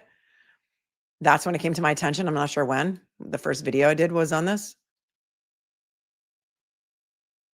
But here we are. Justice for Aaron Spencer. Rhea says murder 2 in Arkansas is up to 30 years. So 30 plus 15, it could be up to 45 years. All right, so it looks like the first stream I did on this was July 15th. I did half a stream on it because we were covering another case, and then I got interested in this. And then the one I did on July 17th was demonetized by YouTube as being not suitable to advertisers because they don't like us talking about this kind of stuff, which is exactly what we need to be talking about. Then I did another stream on July 28th, 2025. And then I did another one on August 7th of 2025. And now we're here again today. And this is the only thing that's happened since then. And many of you have sent it to me. So I thought that you wanted to hear it, even though it can be kind of boring for people who don't want to talk about constitutional law. Okay?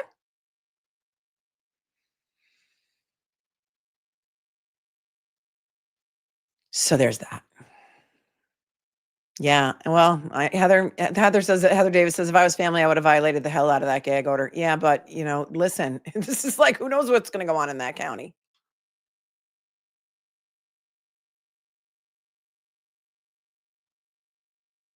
It's crazy. I don't think I would want to take the chance.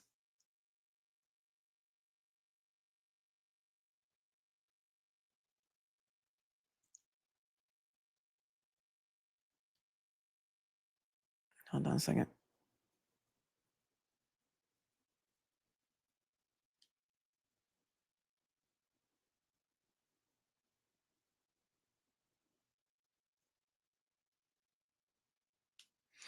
Okay. Stephanie, thank you for bringing the ostriches to my attention. Minnie's fluffy family became a member. Welcome you. Welcome. And how dare you is here and says the ostrich eggs are for research for virus cure. Thank you. Mackenzie says, how did the backpack repair go? Oh, my daughter she found a new one on eBay. I had a Montana one. It wasn't exactly the same, but it was better than I'd still be working on it right now. So thank you for asking. I appreciate it. And for everyone who offered help and ideas. And you guys are really crafty. You're really crafty and you're really wicked smart. Linda Puppy Lover says, I found a trial. It looks very interesting. I think it's just starting on Law and Trial. You mean Law and Crime or Court TV? Mississippi versus Jeffrey Spence. There's a link for case background, but I don't know how to forward it to you. I know the case. I can look it up. I think it's a family that took out the daughter's boyfriend or something. Well, we haven't been to Mississippi since Carly Gregg. How long is that trial supposed to be? Does anybody know?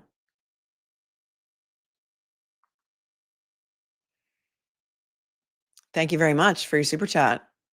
Kristen says, I love you so much. You make my workday much better. Oh, I'm sorry that you have to work and you have a little baby in your profile picture. Oh, I'm glad I can keep you guys company. Megan says, can you explain what a magistrate hearing is with regard to what context? Magistrate is a type of judge. And so without any further background on that, a magistrate, is it in Massachusetts? Is it?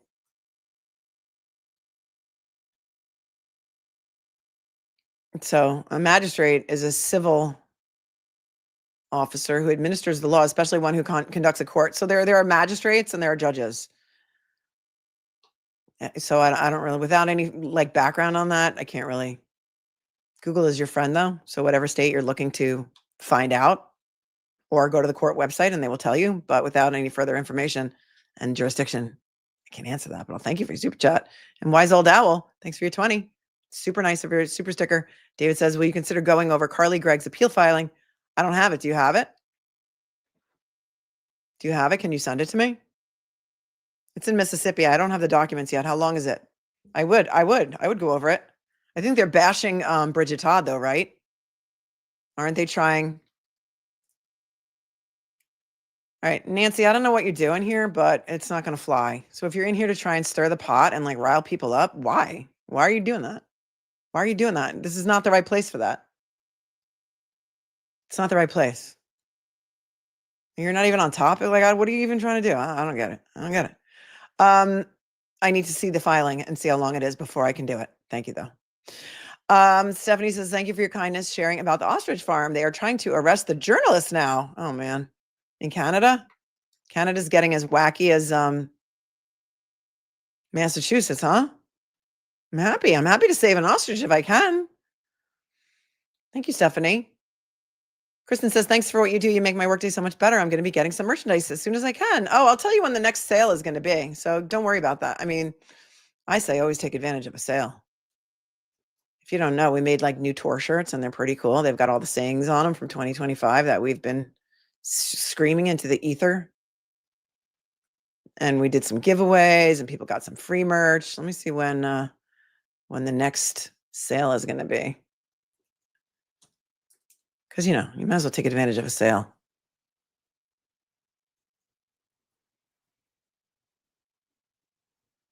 Oh, please.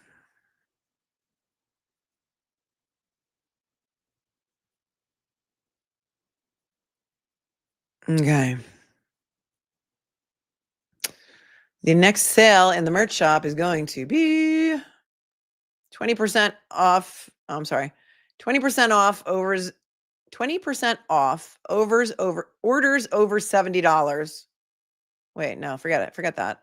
October 1st, 20% off everything from October 1st to October 5th. So set your calendars for October 1st to October 5th and 20% off everything. There you go. Just so you know. Thank you, Kristen.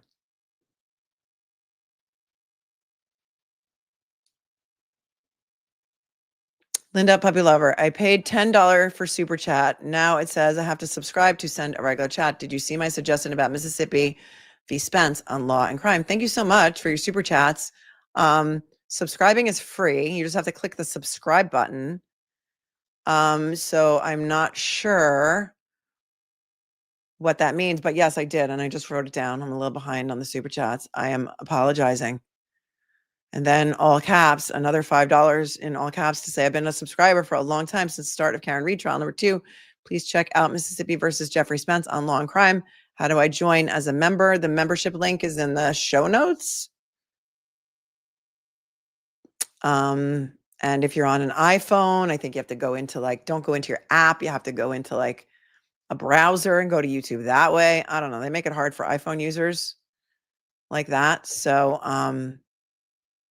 YouTube has also been unsubscribing people. So just check to make sure that you're still subscribed. It's free. It's free. But there are a lot of trolls that like to come in here and cause trouble. So I set the chat to be, you have to have been subscribed to the channel, which means all you do is click the subscribe button. It's free for a couple of hours or however long I decide to send it to, depending on the, as such, topic that we're covering. And there's a new join button on the homepage. Thank you. It's free. It's free. Thank you for all your super chats, SoCal Puppy Lover, and I love SoCal. Maximum Bacon says, according to fine law, 25 states use a grand juries are optional, and 23, they are required. However, several states are a mixed bag depending on specific types, charges, or investigation. Thank you. Thank you for checking it out on Google. I appreciate it. Andrea's here. She's been here for 13 months. Hello. Love the lip color. Hi, cupcakes. Wonder Skin. It's a stain. We talked about it earlier. This one's called, what did I say it was called? First Kiss. I'm going to link it because they just told me I could link products to the video. So come back later and I'll link it for you and you can find it. It's awesome. And you just put it on, it goes on purple and then you wipe it off and then it stays on all day. It doesn't dry your lips out. Thanks, Andrea. Hope you're doing well. Al Dente Gurk v. Chief Gray, October 20th, Kelsey Fitzsimmons. Okay. So I know there's been a lot of lawsuits against Chief Gray. I've covered those, I think, in one of the original streams that I did on Kelsey Fitzsimmons. And so she's a whistleblower, I think. But I thought Kelsey Fitzsimmons' hearing was October 7th. So this is a different case. I'm like playing Mad Libs here, Al Dente. Al Dente. Just shoot me an email. Shoot me an email or something. My email's in the show notes always. You just have to be able to find it. It says for inquiries, and then it has my email address. I don't know. So is that a civil suit against Chief Gray? He's had his share of lawsuits. He's had his accusations of not treating the women fairly on the force. I think there's something like 40 or 45 officers in North Andover, and maybe 3 of them are women. He's had a couple of lawsuits filed against him. So I'm not sure if you're saying Kelsey's case is October 20th or this other one is. I don't know. But I'll look into it when I have some time. Angels Watching says, how did the backpack work out yesterday? We bought a Hannah Montana backpack off of eBay for $30, and that's how. You guys are amazing. Nothing that I've already tried to repair it once. There's nothing that I could have done that would have been able to repair it. Nothing. The policewoman suing him for $800,000. Yeah, I went over that lawsuit, right? In the very beginning of my coverage of that case. Here for Humanity says, please put the free Karen Reed. Oh, I'm sorry. I keep forgetting. Listen, I got a really, really, really, really, really busy life. Free Karen Reed, Cancun. Can you shoot me an email and tell me exactly what product you want? Can you do that? Fanbase@mlittleLaw.com, because I'm not going to put everything back up, but I'll put, if there's one product that you want, and you want the free Karen Read on the front, on the pocket where it was, and then the Cancun on the back. There was so much like stuff in there that wasn't selling anymore. So I just took it down, but I will do that for you. So if you just shoot me an email, tell me, is it like you want a long sleeve shirt? You want the hoodie? Like, what do you want? And then I'll put it back up for a limited time because it was getting very busy. The shop was getting very busy. Okay. Thank you. I will do that for you because I'm here to help. Derek Kearney says, happy Friday. Would it be allowed and possible for you to interview Dr. La Posada over Zoom? Well, if she would do it. I don't know if she would do it. I don't know if she would do an interview. Would love to hear her about her life. Bet she's got stories. Well, I would just invite her on the show and do a live story with her. I mean, a live show with her. I don't like pre-recorded stuff because it's too much work, to be honest, and editing and all that. And it would take forever for me to even get it out. I would have to record it and then edit it and then put it. It was just too much. Like, that's why I do live streaming, because I'm here, I do it, I'm done, and I can move on with my day. But I don't know if she would do that because she's an expert witness. That's her gig, you know? And if she goes out and gives interviews on YouTube, they can always be used for cross-examination and stuff. And remember when we looked at the expenses for Karen Read trial number 2, the Commonwealth paid $131 to have my transcript or to have my YouTube show transcribed with Garrett Wing. Remember? So they use it. I don't know if she would, but I would love to talk to her. Linda says, I paid $10 for a super chat. Now I have to subscribe to send a regular chat. I think I went over this one. So thank you. Thank you very much. Thank you very much. All right, Carly Gregg's appeal.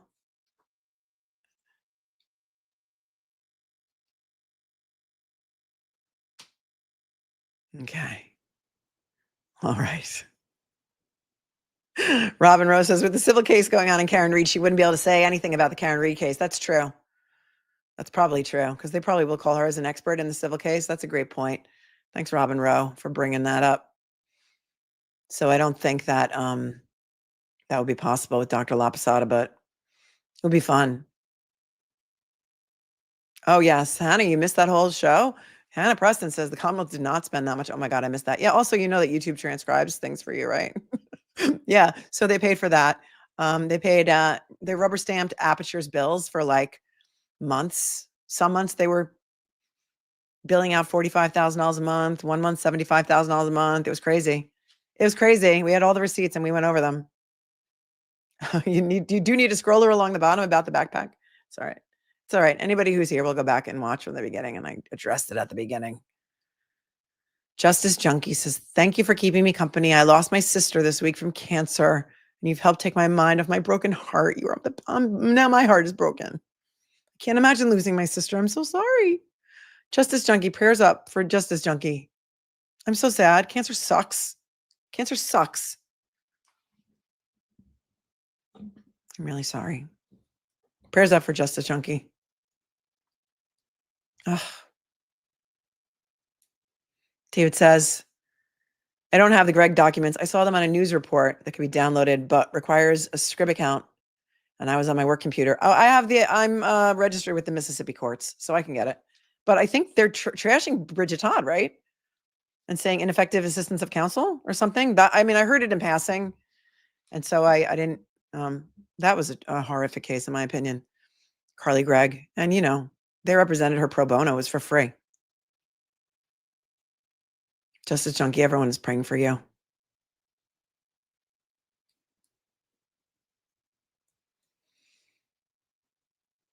That's terrible. A lot of you sent me. Thank you, Mitchell, for sending me The Golden Bachelor is back with a controversial lead. And it was like a half an hour recap on The Golden Bachelor. And I did laugh. It was funny, but I think we could do a funnier one. We just can't play any footage from The Golden Bachelor. We just have to talk about them individually. We could like pull up their pictures and stuff. And then, and talk about it if you guys want to. Auntie Deb would be great to do that with.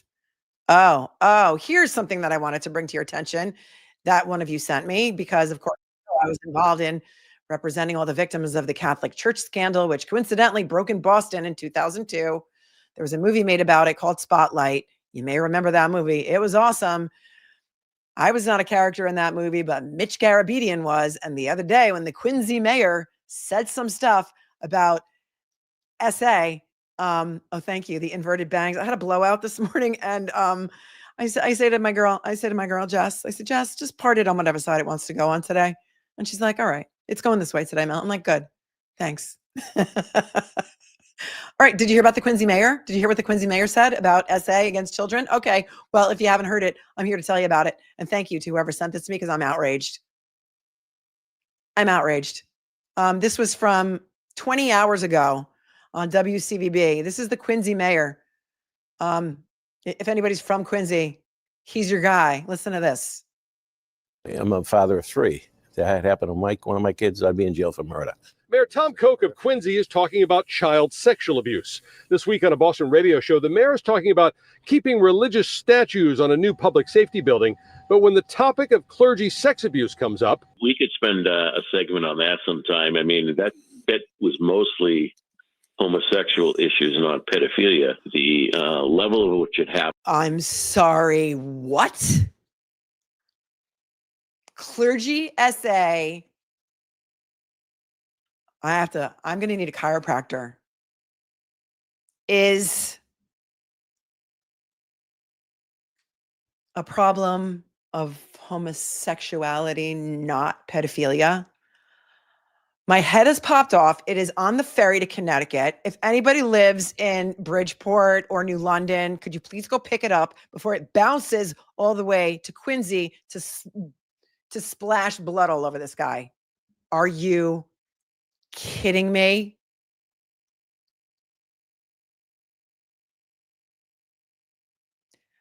On behalf of all of my gay friends, I am going to say that gay people do not target children.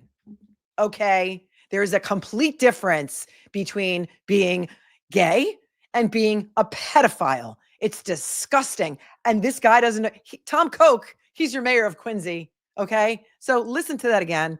YouTube is not going to like it because the words are on the screen, and they're going to go through this and they're going to blame this as being not friendly to advertisers. But advertisers, listen up, because my demographic, out of my 128,000 subscribers, I have the most desired demographic on YouTube. Okay. 80% of my audience is age 45 and over. Maybe it's 80%. And I think maybe we're up to 25% male and 75% female. I'm outraged by this. Is anybody from Quincy? Let's hear this again. This is what he said on a podcast. Now he's backpedaling. This comes up. We could spend a segment on that sometime. I mean, that was mostly homosexual issues, not pedophilia. The level of which it happens with teachers and coaches and stuff is higher than it was percentage-wise in the church. The church was, not very popular with the secular media, and so they took a beating. And there's no evidence to support him. This is Mitch Garabedian. He was like the lead attorney for all the Boston area clergy SA cases. Yeah. You know why? There's a higher percentage of teachers and coaches and other people who have access to children because they're pedos, because they want to have unfettered access to children, plus a little bit of power to fulfill their fantasies. Okay. That's how it works. They know exactly who to target. They know who's not going to tell. They know who to choose to get away with it. And like I said earlier, they actually offend 100 times before they're ever caught. So somebody needs to teach this guy a lesson. It's not going to be me, but I am horrified. And there's somebody in here who says they're from Quincy and they're horrified. And David Reese says, does he think all the victims were boys? No, I also had girl clients as well.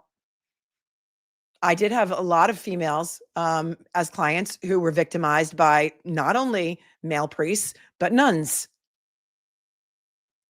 But I was more offended by the fact that he thinks because someone is gay, that they would target children of the same gender. That's offensive to me, and I'm horrified. But that's a good point too, David. I didn't even consider that. I was considering that he was saying that it's men are going to go after little boys. It's not a problem. It's just, they're just gay. They're just gay. Boston girl, Charissa says, I used to live in Quincy. He's terrible.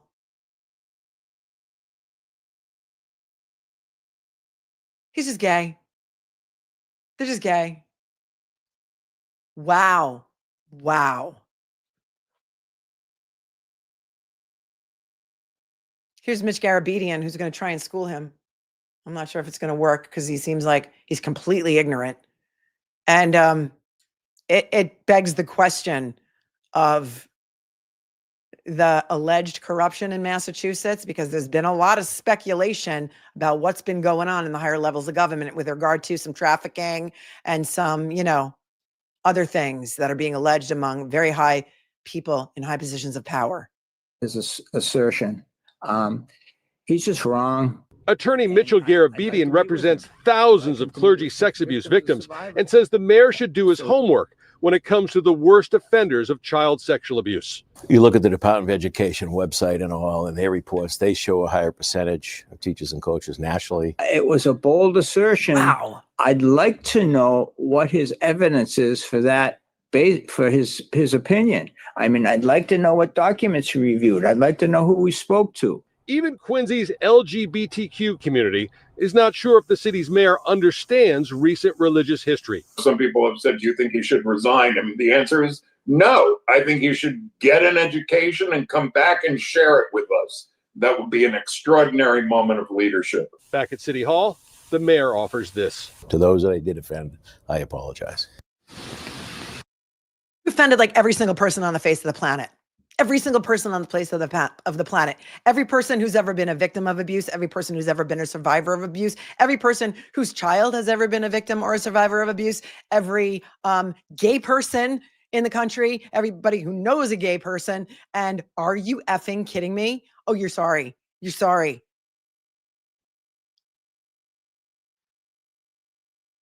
Child SA and trafficking is a huge problem in the United States and Massachusetts. Sandra Birchmore, dude. Sandra Birchmore.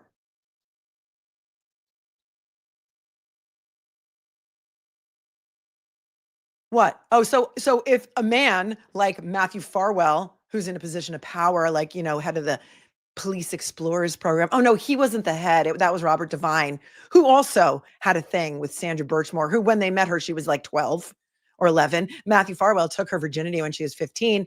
And then the police covered it up as a suicide when she was murdered. So I guess you wouldn't consider, what would you consider Matthew Farwell to be? Taking the virginity of a 15-year-old that he started grooming from the time she was 11 or 12. That's not gay, right? So what is that? Is that just a relationship, Mayor? Is that just a relationship between a man and a woman? Disgusting. It's disgusting. And Chrissy Mel says, the Quincy mayor is the Michael Marcy clone. This afternoon, we reached out to the Archdiocese. They said they have no comment on this story, whereas Mitchell Garabedian says he plans to invite the mayor to meet with his clients to understand what they went through. We're live in Quincy. I'm Ted White, WCDB. I don't know what that's going to do. I don't know what that's going to do. Do you? Oh, I don't know what just happened. I'm mad about that too. I forgot about that. Sorry. I forgot about that. I forgot how mad I was about that. Thank you, Chrissy Mel and David for your super chats. What are we doing here, guys? What are we doing here? What world are we living in?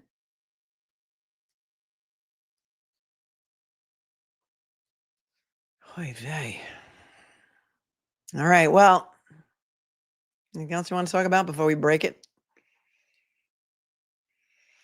CM Libby says, Catholic from Boston, know many girls that were essayed by priests didn't report because they knew they'd be somewhat blamed or otherwise treated horribly. Thank goodness for all that came forward. Well, let me tell you another little story. And I forgot about tying up this into a bow because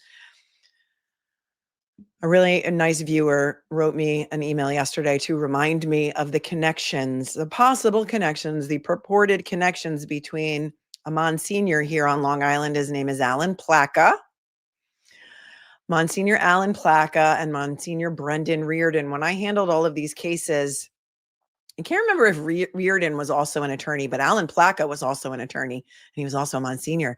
And Alan Plaka and Reardon were responsible for drafting the policy. They actually had a written policy of what to do if a mother came into the parish to tell them that her child was being abused. They had a whole policy about it and what to do and how to shut her up and what to tell her was going to happen. And then they kept shuffling the priests all around. Well, it seems that Monsignor Alan Plaka may have had a house on Oak Beach right near the guy who had Shannon Gilbert over his house back in when Shannon Gilbert went missing in 2011.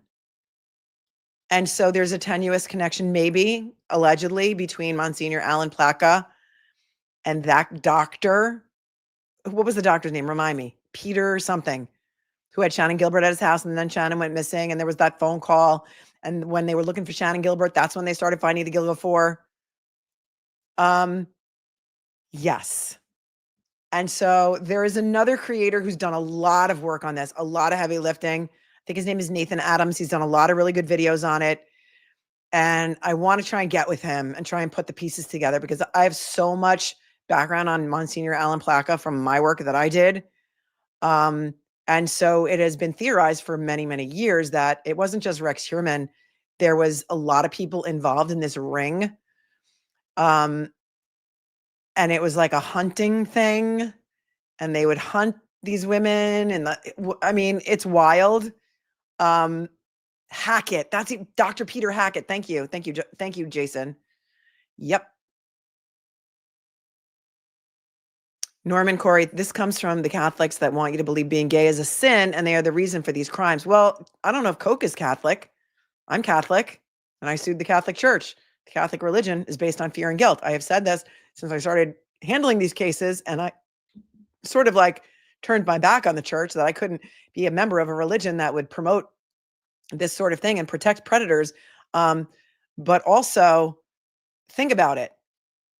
Think about this job. Here's the job of being a priest, okay? You can never get married. You can never, again, have sex. You have to give up all your worldly possessions. But in exchange for that, you get a lot of power. Everyone wants to take you to play golf. Everyone wants you to have you at their dinner table on Sundays. They take you on vacations. They buy you all kinds of things. And you have immense power and also unfettered access to children. Who wants that job? Oh, I know. You're only going to attract a certain segment of the population. And I'm not saying that all priests are bad, just like I would never say that all police are bad or all doctors are bad or all lawyers are bad. There are good ones in every bunch. There are amazing priests. But when you have those kind of qualifications for the job, you have to look at what kind of person that's going to attract. And there are some very many excellent priests who have the calling and they want to serve God. And that is one thing. But I completely disagree with you, Norman. I think that guy is just ignorant. He's ignorant. That he did not make that comment on behalf of all Catholics. Absolutely not. Absolutely not. Shine On You Crazy Diamond says, I was essayed for 3 years by my religion teacher, who's also a pastor in the Mennonite church. I never reported him because I was afraid of what would happen at school. And I was not the only one. Yeah. And this happens when one person discloses. And then the guy, like, remember the doctor for all of the US Olympic gymnasts, that scumbag. Once one person discloses and it becomes like out there, other people will disclose too. And that's horrible. And I'm sorry that happened to you. And it was not your fault. And, as a child, you don't understand that. You don't know what love is. You don't, somebody tells you or threatens you. It's horrific. And I'm so sorry that happened to you. And it happens in many organized religions and many organizations and the Boy Scouts and the LDS Church. And I mean, nobody's immune from this. Nobody is immune from this at all. Happens every, Larry Nasser. Yep. Larry Nasser. Yep. Here for Humanity. I would like a long sleeve, cool, tealish blue t-shirt, pink freak area on the front, get good on the back. I'll buy the first. All right. So long sleeve LS blue t-shirt. So t-shirt, short sleeves? No, long sleeve. Long sleeve shirt. Blue, pink freak on the front. I don't remember what the lettering that I already have the design. I already have the graphics for it. So I will see. I think they were pink though. I think you're right. Okay. All right. Thank you. I will, I'll let you know when it's back up. Just check later in the day. So, there's that. All it takes is one person to come forward and their house of cards comes tumbling down. Yeah. It's heartbreaking. I think the mayor of Quincy needs to be schooled, and maybe if you live in Quincy, you might want to, let your mayor know that you disagree with him. Hang tight. Oh.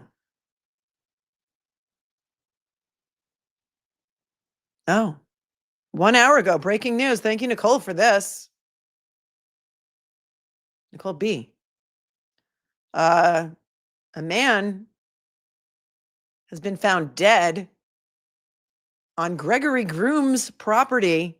He's the one who's been indicted for murder of Kylee Monteiro. Remember, he has all those acres of property, all those acres, Lakers. Listen to this. Sorry to change topics on you, but this is wild. 1 hour ago on Providence Now, man declared deceased in van on Gregory Groom property in Rehobeth. Rehobeth, Mass. One man has died and a woman is hospitalized after being found unresponsive at the address of property owned by Kylee Monteiro, murder suspect Gregory Groom's family. Rehobeth police and fire personnel responded to 107 County Street in Rehobeth for a report of 2 unresponsive adults, according to Jennifer Sowa, Deputy District Attorney at the Bristol County DA's office. Rehobeth Police Chief Louis DeBacco confirmed that the response was to a suspected carbon monoxide incident. First responders located the male and female in a work-style van on the property, which appeared to be their living quarters. The male subject was declared deceased at the scene, according to Sowa, and the female was transported to Morton Hospital, then to Boston Hospital. Her condition is not known at this time. MSP also responded to the scene, and the matter does not appear to be suspicious at this time, according to Deputy District Attorney Sowa. Gregory Groom is accused of murdering his pregnant ex-girlfriend, Kylee Monteiro, on the property in August. Right, and she was kicked out of that shelter for pregnant women for, sleeping late because she had been in the hospital until the early morning hours. And remember he had like 25 acres of land, or it was like his grandparents' land or something. Hang on.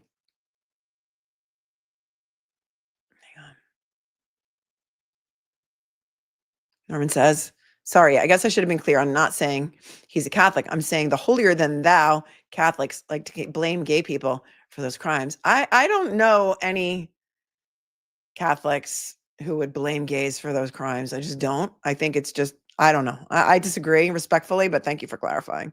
And also for the super chat. You just can't. MSP already denying any suspicion because they're involved. You can't believe it. Right. Like, so.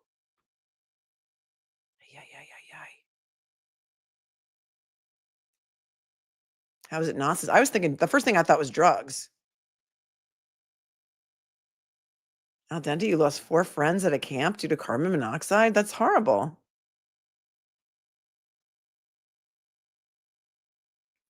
That's horrible. Right. Cast the sass, pointing out the obvious. When there are multiple dead bodies found on one property, everyone should be considered suspicious. That's wild. All right, let me see if I can, hold on, hang tight for a second while I look something up. Thoughts, questions, comments, concerns before we wrap for the day. We covered a lot of topics today, you guys. Thanks for hanging in for most of the day.